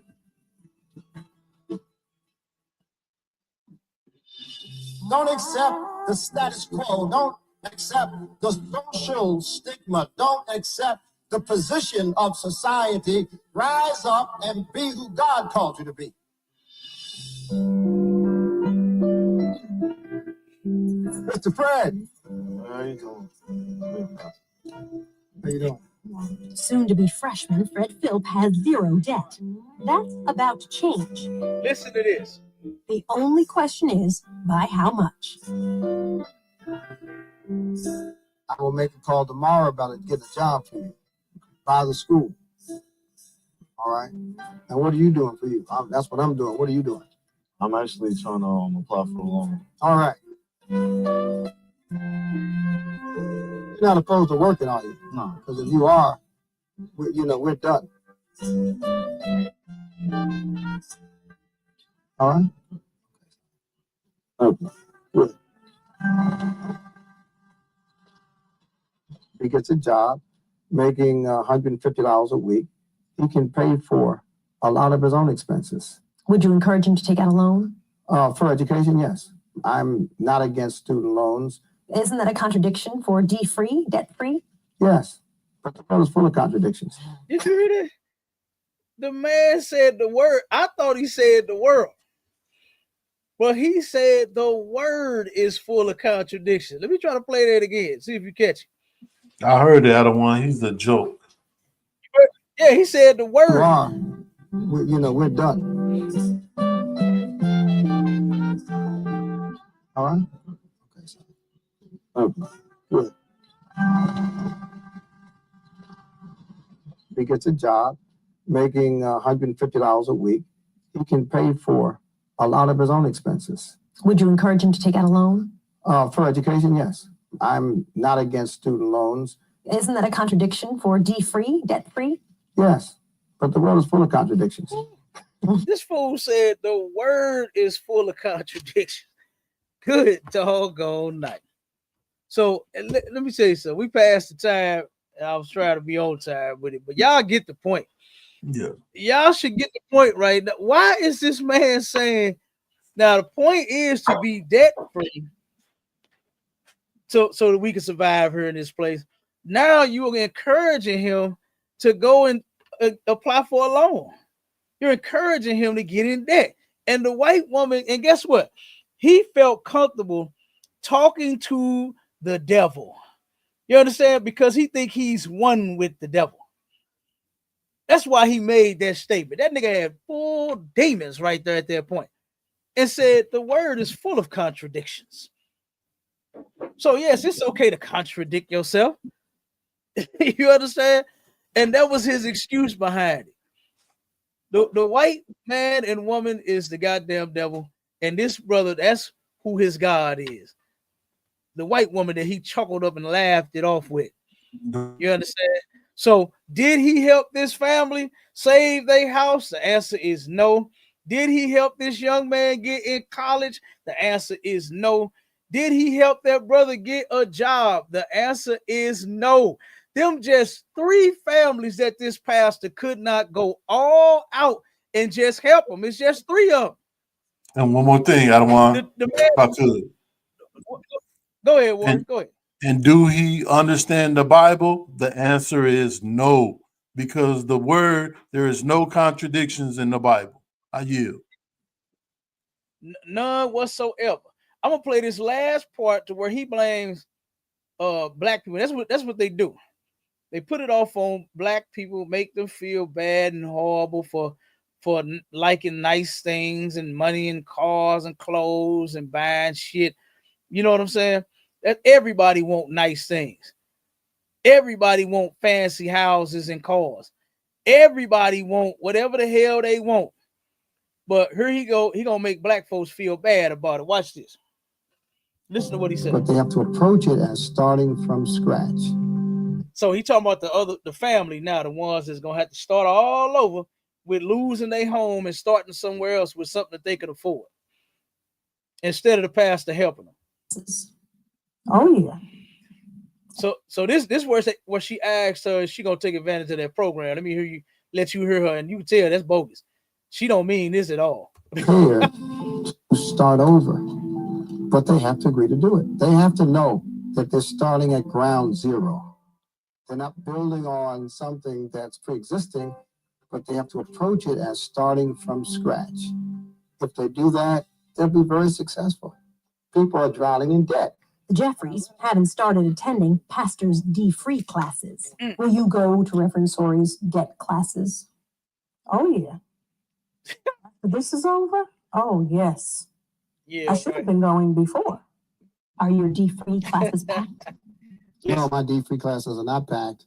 When I look at the rate of growth and the rate of participation, I'm very unhappy. How many families here or individuals have been blessed in some way by the D Free Ministry? Let me see your hand. Stand up. Let me see. Just stand. I want to know if you've been blessed. Look at this. He's now trying to take the program to churches nationwide. On this, I'm not really seeking consensus of popularity. I know I'm right. I told them, you get tired of hearing this, see, we're Baptists, so we don't have a bishop. Have a church meeting, get 50% plus one of the members to vote me out, I will leave. It means that much to you. It means that much to me. It is not optional. We are mismanaging the resources that we have. How can you argue for more if you don't use responsibly what you have? Do you want? You see that? And that statement that he just made goes back to the debt being worse than racism statement. He's saying, how can you go argue with white people about that acre and that mule that they supposed to give you and for more when you mismanaging what you have? The $2 that you have, you're mismanaging the $2 because you're trying to buy a car when you can't afford it. You're trying to buy rims and a flat screen, and you're trying to buy these things and you're mismanaging it. So how can you go to white people and ask them for more when you mismanaging what you already have? This pastor is a complete piece of garbage. You understand? A complete piece of garbage. The white man promised every damn black person an acre and a mule. That's right. And the descendants of those slaves that did not receive the acre and the mule is supposed to get it right now to this day. But they keep making up excuses why they're not going to do it. Oh, the economy would fall if we give black people what we owe them. Well, that's your fucking fault. You shouldn't have stole what you stole from them. And this wouldn't be a problem. You understand? This wouldn't be a problem. So that was very white of that pastor to say what he said. Okay.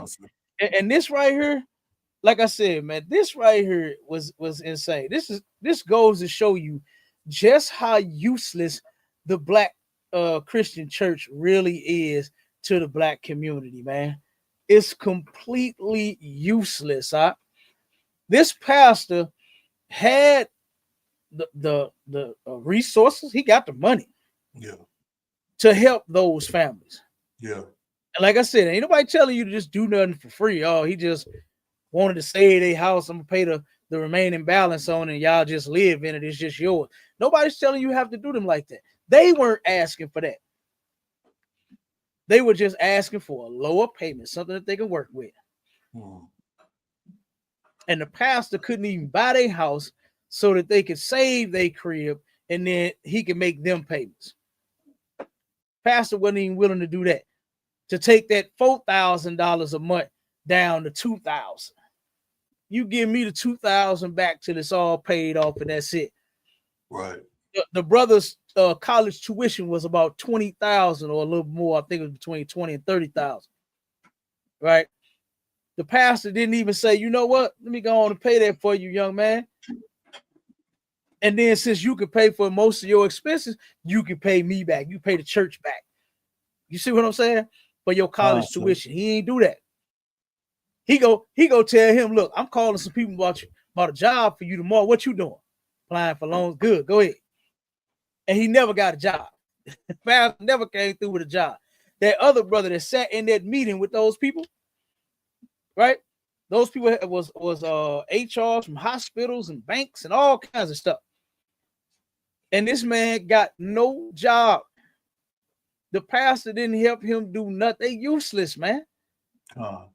They useless. Don't pick up no phone and make no call and set up no fake ass meeting. Fork over some money. That's what he should have did. Fork over some goddamn money. He turned around and told the white woman, she asked him, did you make a call for the brother that wanted to go to college? Oh yeah, I did. I made a call. Yeah, I made that happen. Man, get the hell out of here. So you ain't make nothing. Go ahead. If I could, if he would be more, and he talking about members in his congregation mismanaging the money. Well, from what we saw, that was a pretty large congregation, so we can only imagine, the type of money that's coming in. So if they would be more resourceful, using that money to loan to they members that have ideas about businesses. And so when other brothers lose they other people that's in the congregation or in the community, they lose their job, you can say, well, go down here and tell such and such I sent you. He got an opening, to tell him I sent you. So you just saved the household, because that brother, that person got unemployed, and you made sure that he's back employed, that he's back working. Somebody fall behind on their rent or their mortgage, about to go into foreclosure. All the money that's coming in through the church should be going into a high interest saving account to where it's gaining interest, and you can be able to keep families from falling into foreclosure. That's what the church supposed to be. It's not for them to be buying brand new Cadillacs every year, but right. It's ridiculous. Out of one, I yield, sir. Yeah, it is. It is. You understand? It's absolutely ridiculous. It is. But like I said, that's the black church for you. They useless. They useless. All right. So if you brothers and you sisters out there plan on doing anything, want to come together as a people and all of that, right? Then you come here, man. Come to the ISUPK under commanding General Yohana. All right. And look, that's our time. That's the end of the show. Make sure y'all stay tuned in, locked in with us, ISUPK.com. And you can hit us up on ST.LOUIS Connect. That's the next one going down Wednesday. We got another good one for you on our Love Hate series. It's going down. Then stay tuned to Sharpen the Sword next week on the 14th. Right, this is going to be part 2 of me and Mr. Mystic's discussion that we had. The brother was so dead set on sexual deviancy being found among Abraham and Sarah, saying that he married his biological sister. You understand? Hopefully he don't come with that same garbage.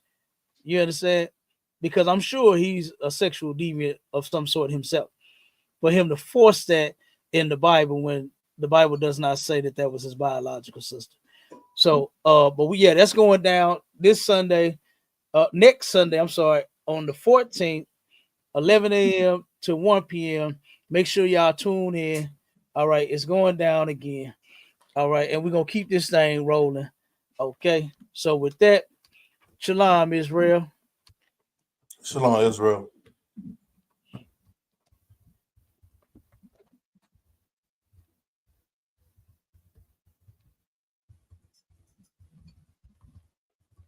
One, we off? No, not yet. Okay. I'm about to click it out right here.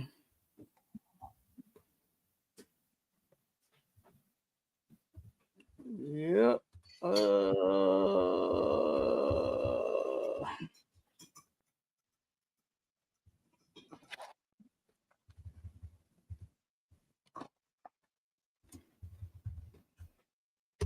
All right. One. Okay, hold on 1 second. Let me turn everything off. I gotta click all these lives off. 1 minute. Boom, boom, yep, bam. And we are boom.